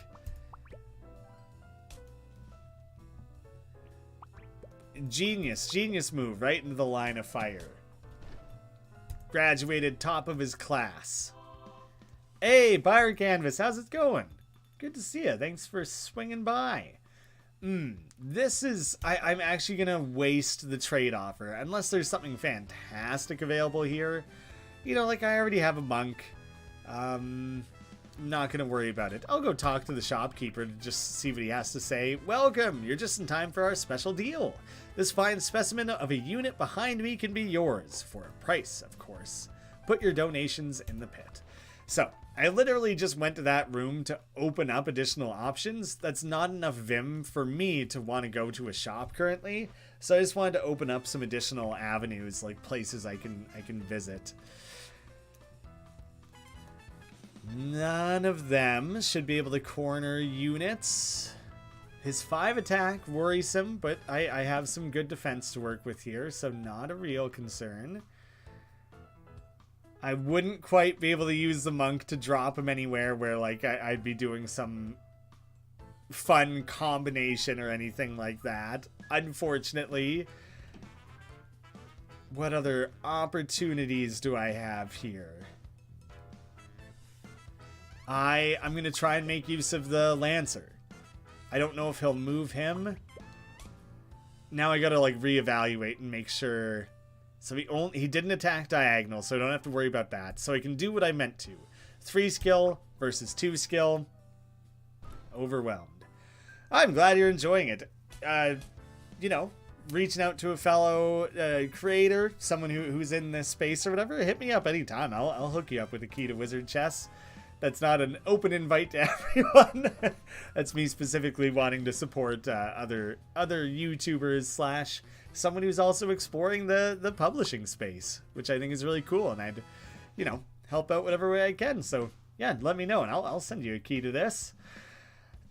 Let me see. The Merc will kill that gnome. That's a nice easy one for me. I can't quite shoot that imp. I could just swap him around. That's not really achieving anything. It was just something to do, I guess. The way things spawned in here, I'm kind of clustered and I can't get at the Merc, which the Merc is like the easiest unit to kind of mobilize. So here, I will position the Merc a little better so that I can do this. There we go. That's the sort of swap and combo that I wanted to build up to. That... Honestly, if I just let it run for a turn, I'll be able to get that, no problem. So I will just let that play out. He ended up jumping to like the exact location that I can't do anything with. Damn you. How could you? That's actually so annoying. Whatever, I'll just move a unit around. He'll hop back and I'll be able to kill him. There's not many places he can go, so he's going to set himself up to be killed here anyways. Hey, you got the first trailer coming out for a new game and a release date. That's really exciting. Awesome. Welcome to the publishing space. Like, you know, you as soon as you announce that you are entering the field, I think, you know, that's the first introduction. But now staking a claim out with a date on the first game, that's going to be the real first, like, major hurdle and, you know, introduction to the world of publishing. So, like, congratulations. That's really exciting. I'm looking forward. I'll make sure to toss it on my wish list, too, to give it, you know, just that tiny extra little boost.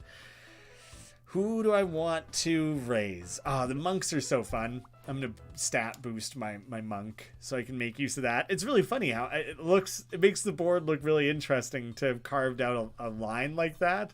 I feel like that's not normally how I navigate these maps, and so it weirdly just stands out a little. Monk, not a lot to be done there.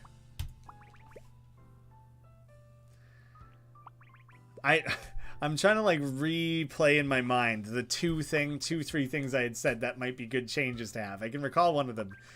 Mental note to myself. I gotta take notes next time. Oh, I'm an idiot. The Krabby was just insult to injury on that one.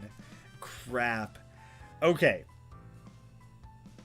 The two of you together can't kill the Bard. He might summon another Krabby though, and then that would be a major concern for me.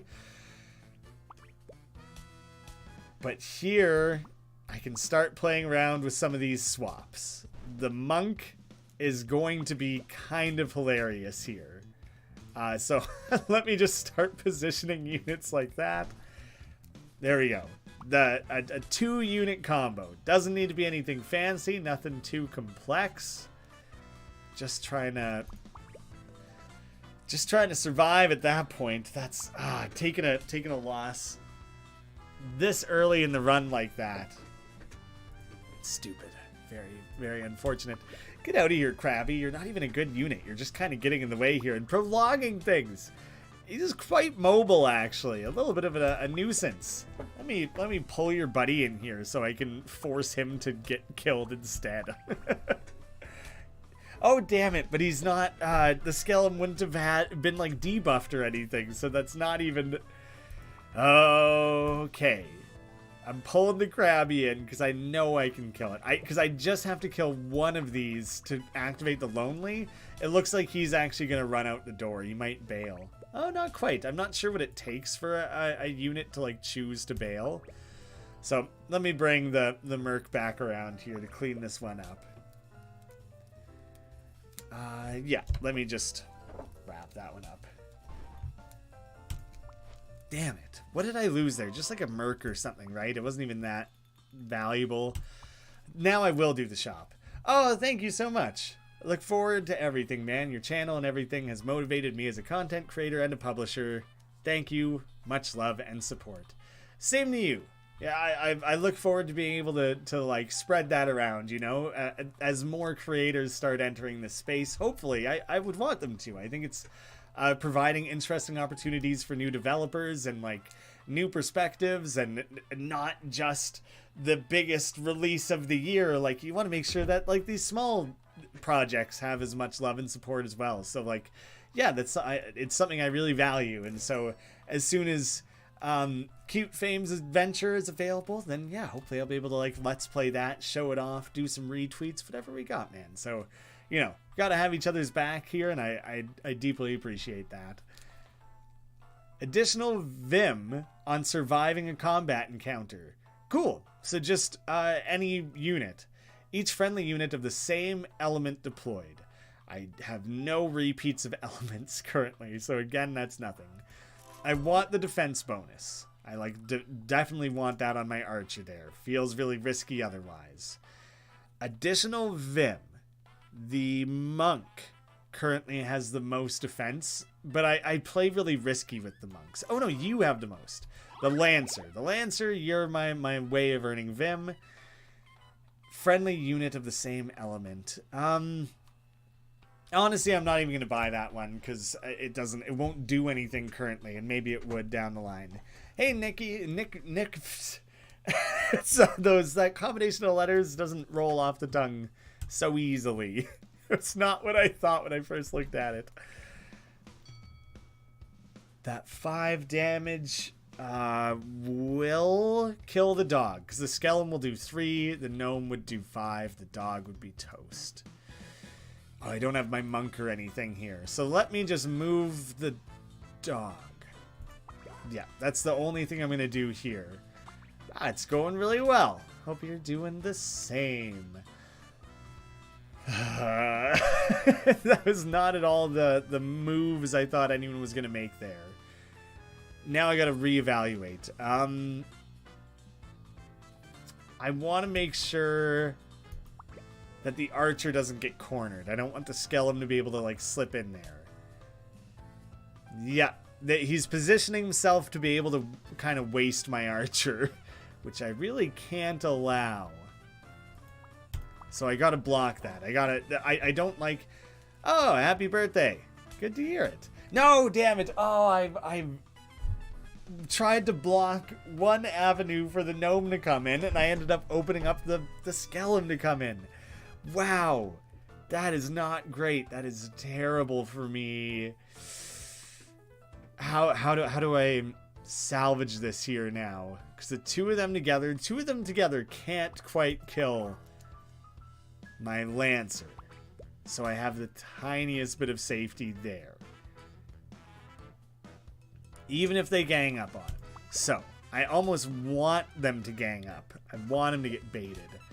Ah, see, that's not where I wanted you to go. You're blocking off what I'm trying to achieve. I wanted to get the dog in position to give the attack buff, and I honestly don't know if the computer's smart enough to like recognize that and avoid it. Here we go. Now you've opened yourself up. Now I can finally... Oh, no, but I wouldn't have even gotten the dog buff anyways. And the dog pushed him away. None of that went how I wanted it to. The imp won't be able to get in there to pile on, so I have a small sense of safety there. I really need to get that dog in position. The gnome I gotta worry about. Oh, shit. They're gonna kill my lancer if I do that. Alright. This is... I'm trying something different here. Trying to get the lancer and the dog lined up with each other was not working. Oh, his skill is higher than I realized it was. This is really robbing me of the opportunities I'm trying to create for myself. Okay. Opposite attempt. Oh no, he ran out of the room! Oh no! I didn't mean to do that at all.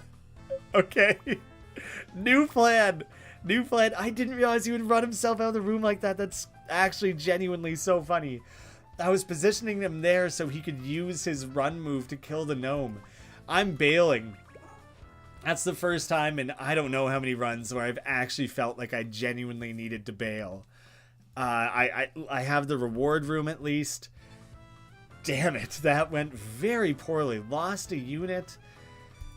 So there's no real punishment for running out of the room like that, but you kind of are leaving the rest of your team hanging. Let me improve your attack. And improve your defense. I immediately have another reward room waiting for me, so I'm not too worried about that. That was rough. A javelina, and you know what? We'll add a hunter. We're adding a hunter to the mix. That's a new unit. This is the one that lets you mark units for extra vim.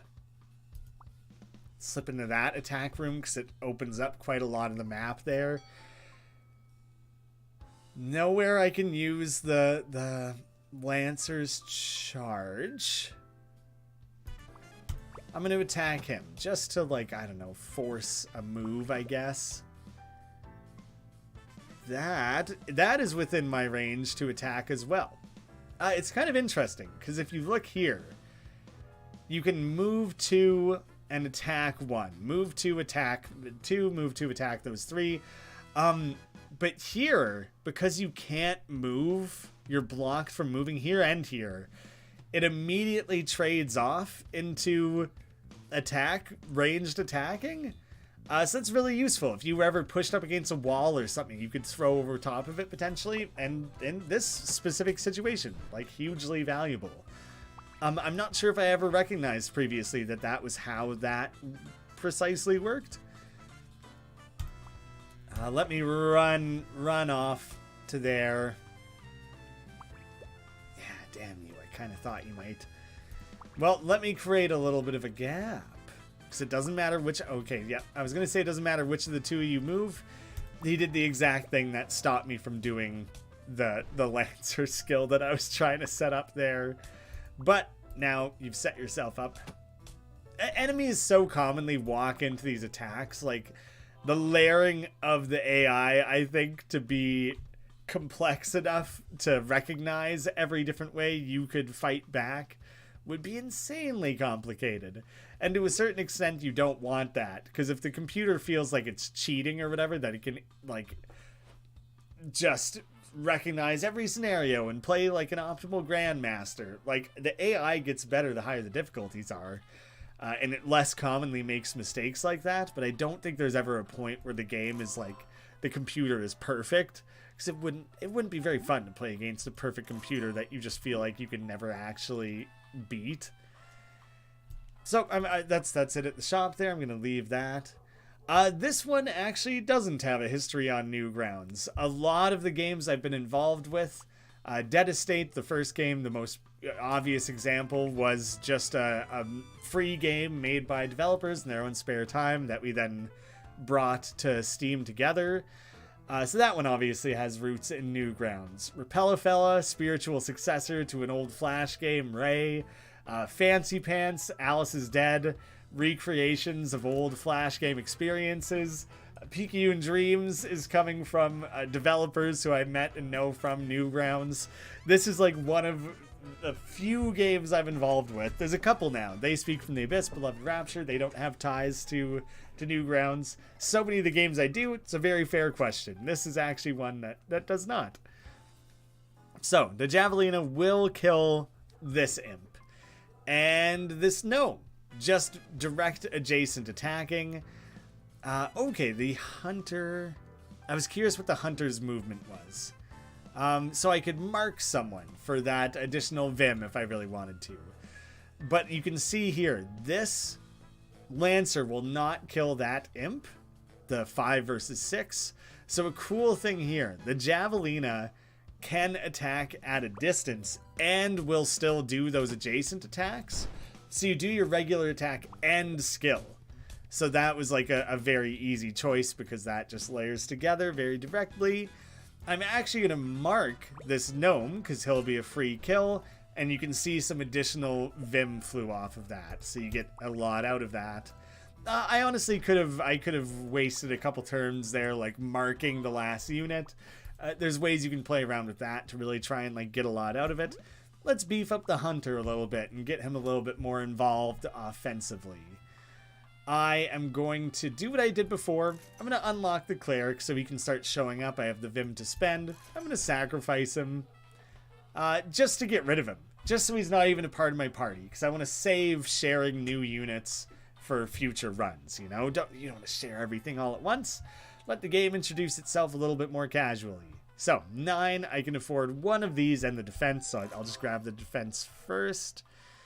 Hunter. We're going to use you quite offensively. Let's protect that. Haunting. Inflict the trait Cowed on adjacent enemies when slain. That can be quite good. It works out quite well in the mountains because enemies are often clustered together. Defense for each friendly unique class deployed. I have a lot of unique classes right now. The monk, again, because I play quite risky with the monk, I think it would benefit him to have a lot of like coverage and support, I guess. Let me do a little bit more combats. Maybe I even try and clear it all up. I don't know if that improves the amount of experience I gain from the run. It might, so I'm kind of playing around with that. This... without being able to do any attack doesn't really affect much. Ah, no, here's the better option. I will swap with him. He will get a boost from the dog. Killed. That was the move. Had to kind of just really assess things for a moment there. I'm just going to mark that skellum for that free additional Vim. Although it doesn't really matter, because I think I've visited every shop on this run, so that already stops kind of mattering. You can see enemy units are starting to get traits. So now, Kudak has Bloodbound. He's gaining attack for each friendly unit of the same element. Fire, earth, water. So honestly, right now, he's not gaining anything, which it would show you anyways. Like the way it shows guarded +1, guarded +1, guarded. It would show me that. And then he has Biased Blood, lose 1 attack for each friendly unique element deployed. They are all unique elements, we just established that. So he's just a notably weak one. Now and again, you end up with negative debuffs like that you gotta overcome. But, you know, now and again when it shows up like this, makes life a little easier. Take him out, that's pretty simple. And... you know what? I'll mark this just because that's just literally free. He's going to keep losing stats. Let's drag you in a little closer there. Don't let you run away quite so readily. Just went back to the same spot. Hunter getting a little bit of kills in. I don't know if people can hear that dog outside. There's my neighbor dog, just a neighborhood dog. It's not even my direct neighbor. Luckily, just sits outside for hours at a time, barking its head off.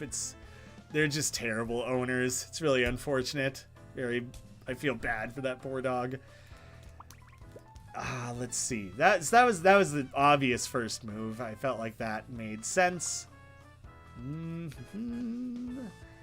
You should be. No, you'd get killed actually, because the skellum and the gnome would be able to work together on that. Whatever, I'm just going to mark that skellum and see what he does. I'll be able to boost his stats with the bard to take him out actually. That's what I will do. Let's break up these guys a little bit to kind of like force them apart. Less risk of them crowding up and just totally wrecking you. Which can happen. You can see how like the Merc can run across the full length of the screen. Something like the Hunter, a little bit less mobile. There's like a max range to it. So not every unit has that like infinite degree of flexibility. How do I want to match these up here actually? I'll just start moving the Hunter in. There wasn't like a guaranteed obvious path that would wrap things up super quickly, so I'll just do that. There. A lot of the battles in the mountains are simple, but it comes down to getting punished for sloppy gameplay, whereas the desert, the layout of the maps is more complicated. The enemy types have a lot more like nuanced mechanics that kind of layer together, and so the general difficulty of the desert, it takes like a pretty substantial jump up. Let's just drop you in there. Hey SKH, thanks for swinging by. There, not so bad. So there's individual battles, not too tough, but as you've seen, you do still risk losing units like all over the place. I won't quite get away with that one. I'll just start attacking them. With the Bard Inspiration, actually, that worked out. Again, Bard Inspiration. That'll be another kill. Hey, Silver, thanks for stopping by. Don't sweat it. We're just goofing around. Having a good time. What did you have? Shy. For each adjacent ally, lose skill. So, if he gets... participates in like a crowd, then he's gonna lose out on stats. But now he's on his own, so he doesn't even have to worry about that. The funny thing is he's losing stats from being lonely, but he gained stats back from no longer being his shy negative. We're playing WizardChess, all one word. Be very precise and careful with that. Brings up something quite different with a space in between. One word, singular, WizardChess. So, oh, the 4 skill. The high, all of them have high skill, so I can't even use the Lancer's charge for that. So that is very limiting. The Monk's high defense is going to be super beneficial here. And I don't want to deal with the Krabbies being generated in, anything like that. So, I can kill him and have some confidence that the Monk's not just going to get swarmed and killed as soon as I do that. Let me see. You'll get inspired. You'll be fine. Let me kind of just break up that posse again. He's contributing to the fighting as well there. Not quite. I just got to move him to open up the ability for my Merc to come in. Thanks for subscribing. Glad you enjoy the videos. That's always nice to hear. All right, here's what I'm going to do. I'm going to set things up so I can make better use of the Monk again. Like, you trying to run away? Not having it. No, thank ya. Blocking you off. The Bard can give that 1 attack boost that I need. Fantastic. I'm committing. I'm committing to like doing all of these combats. Totally unnecessary, but I think this is the last run that I'm going to do on this stream, so I'm just giving it that extra bit of time. See, now with the fatigue too, you don't have the Monk every single time, so I can't even rely entirely on like a singular strategy like that. That unit will get killed regardless, so I don't even really have to worry about it. The gnome can't even move, which is funny, because anywhere he could, that diagonal is currently being blocked, so I don't have to worry about that. Let me just kind of open up my Javelina a little bit to move around the board. The dog can give a buff there. Silver, well, thanks for stopping by, even if it was for just a short while. That means a lot. That's very sweet of you to say. I appreciate it. And, you know, take care. Have a great day. Enjoy the rest of your week.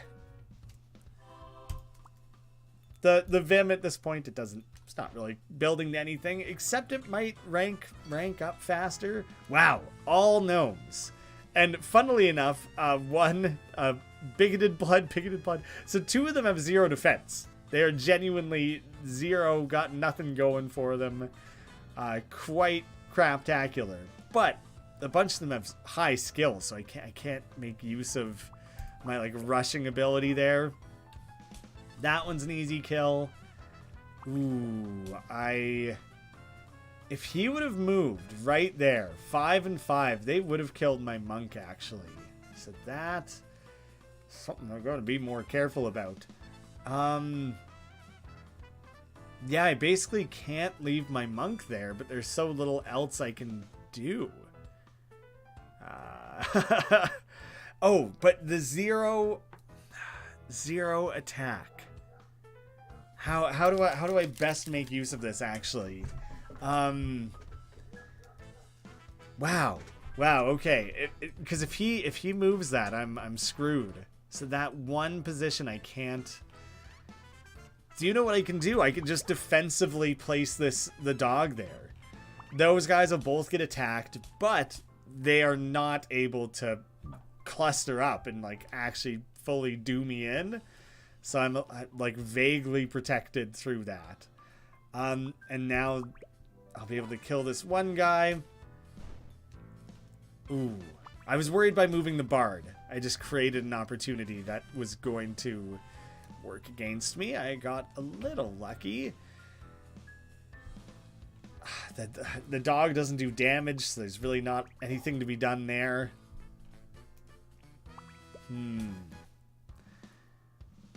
Where are you going? I basically just need to get the Lancer involved. That's my only way through this that I'm seeing. Tight, a little bit of a sticky corner there on that one, but it wasn't too bad. See, I'm not even encountering champion units or anything. That must not start appearing until you've defeated Cormag a couple times. Because that's yet another way that the game gets quite interesting and runs start becoming exceptionally difficult with that added risk in there. The inspiration is only the immediate adjacent, so it didn't apply in the full ring around the bard. I was doubting that. I could mark the Krabby for some like free Vim. That would be kind of funny. But it doesn't really matter at this stage. None of you are strong enough. I don't think you attack diagonally. So let me just kind of try and corner you up a little bit. I gotta remind myself how mobile those Krabbies are. They can be an issue for sure. But he has now generated all of his Krabbies, so that's been maxed out. Not quite. There we go. 6 and 6. Was that the last one? Was there one more?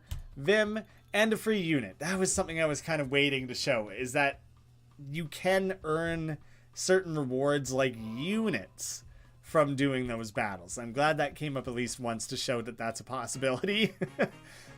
And there is our first example of a champion unit. You're persistent, I'll give you that. It's my destiny to be famous. I don't care how many giant things I have to fight. When I win the wish, I think I'll wish you get pharyngitis? Pharyngitis? I guess that's probably something like as a singer, a bard, that would be like affect his vocal cords. So a few of these are carrying negative traits. We have weak blood, he's losing defense, and this one is a parasite, lose Vim on surviving a combat encounter. It's kind of funny that doesn't actually end up really ever affecting me. If it was applied to my unit, it would, but it's not, so not too concerned with it. This new rogue that was never buffed in any way is generally like not even that strong. It's like an okay unit, but it's not great. But the champion, let me compare. 376, 376, 373. So like there's some random variability in the skill. But then the champion unit has one more attack, one more defense. The better you're doing within a run and across runs, the higher likely it is of champions appearing. And they're just there to just make things harder. And like right now, 8 is beyond what I can really overcome with my units. Easily, at least. So it's limiting me quite a lot. I will just... Oh no, even then I wouldn't. I'll slip in my hunter here and kill that one imp.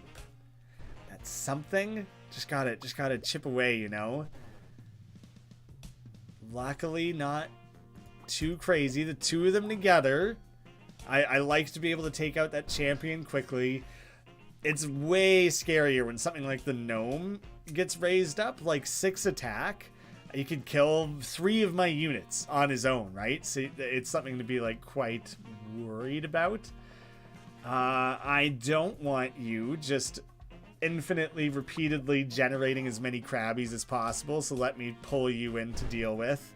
Nice clearing of the board on that one. Obviously not fully, but like relatively significantly.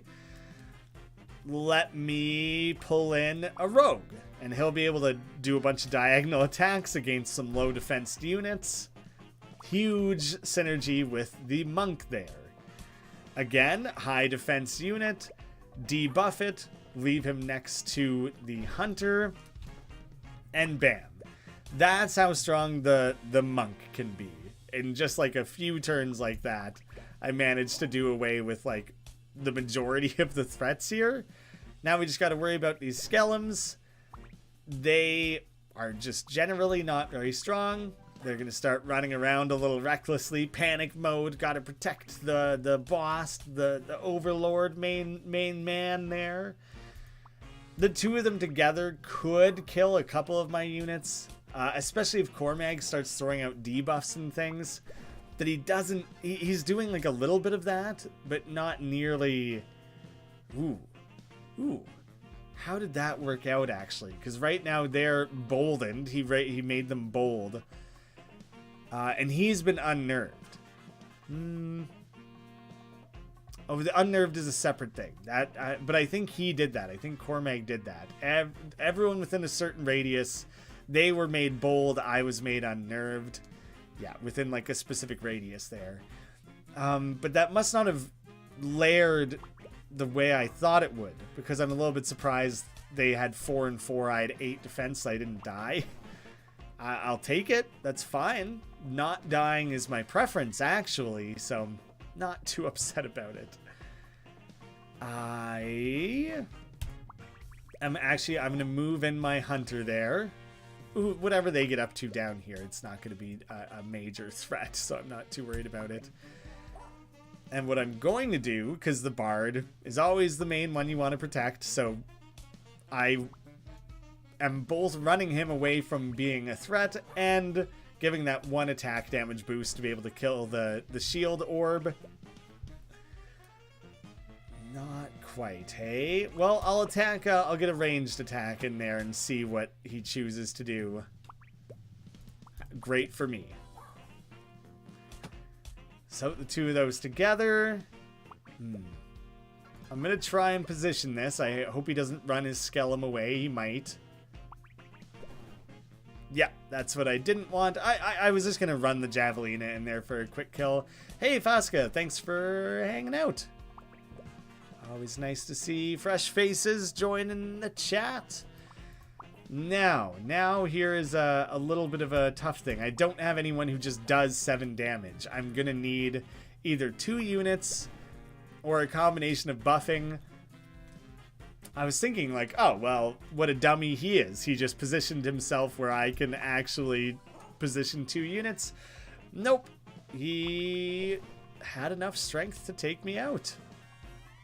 But my dog will boost him up to 6, and it still won't be enough. You can't monk swap Cormag too big. It's like a unit size thing. Let's get the rogue.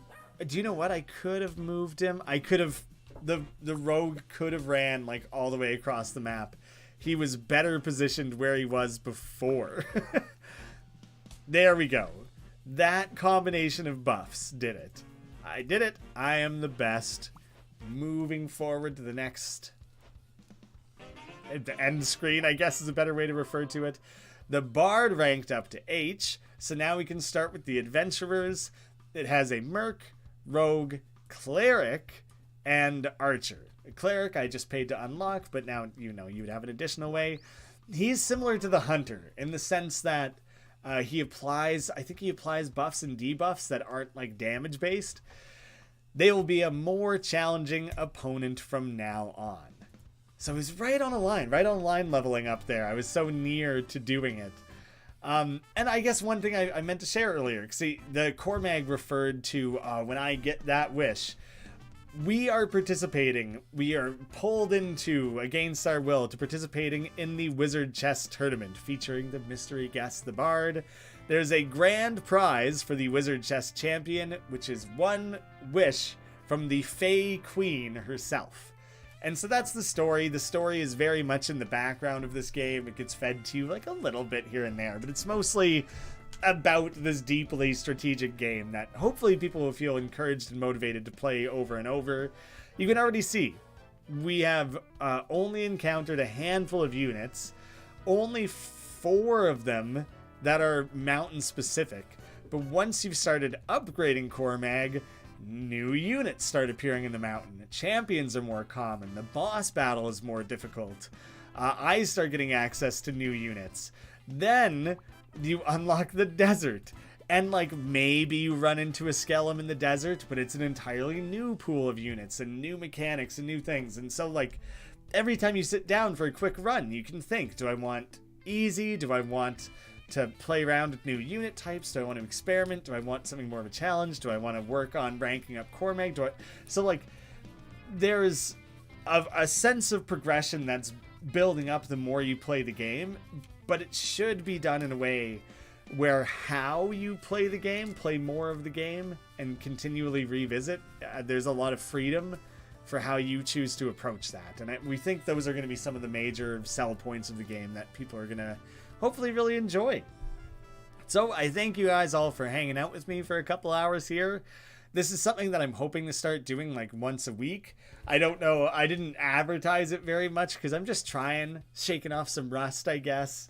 I thought I would just fire up a stream and see how it went. And I had fun. I think it went relatively well. Hopefully people enjoyed it. I don't know if doing Let's Play style content on this channel is going to like go over well. I don't know what people will think. I just thought it would be an interesting way to, I don't know, have people feel like they have access to me a little bit. Maybe you feel like your comments get lost. I try and check comments as like rigorously as possible, but it was a long time ago. Gone are the days where I can reply to every comment. So yeah, I thought this would be a fun new opportunity. I get to advertise some new games. You guys get to see some cool new games. So I think it's hopefully that fits well and people are receptive to it. I don't guarantee it'll be on the same day, same time every week because I just have all sorts of different like meetings and things that just come up that I need to work around. But I'll always try and make sure I'm announcing it a little bit ahead of time, and maybe long term I'll find a specific date and time that works consistently. Thank you all so much for watching. Thanks for the hangout. It was fun. Hope you had a blast, and I hope to see you again soon.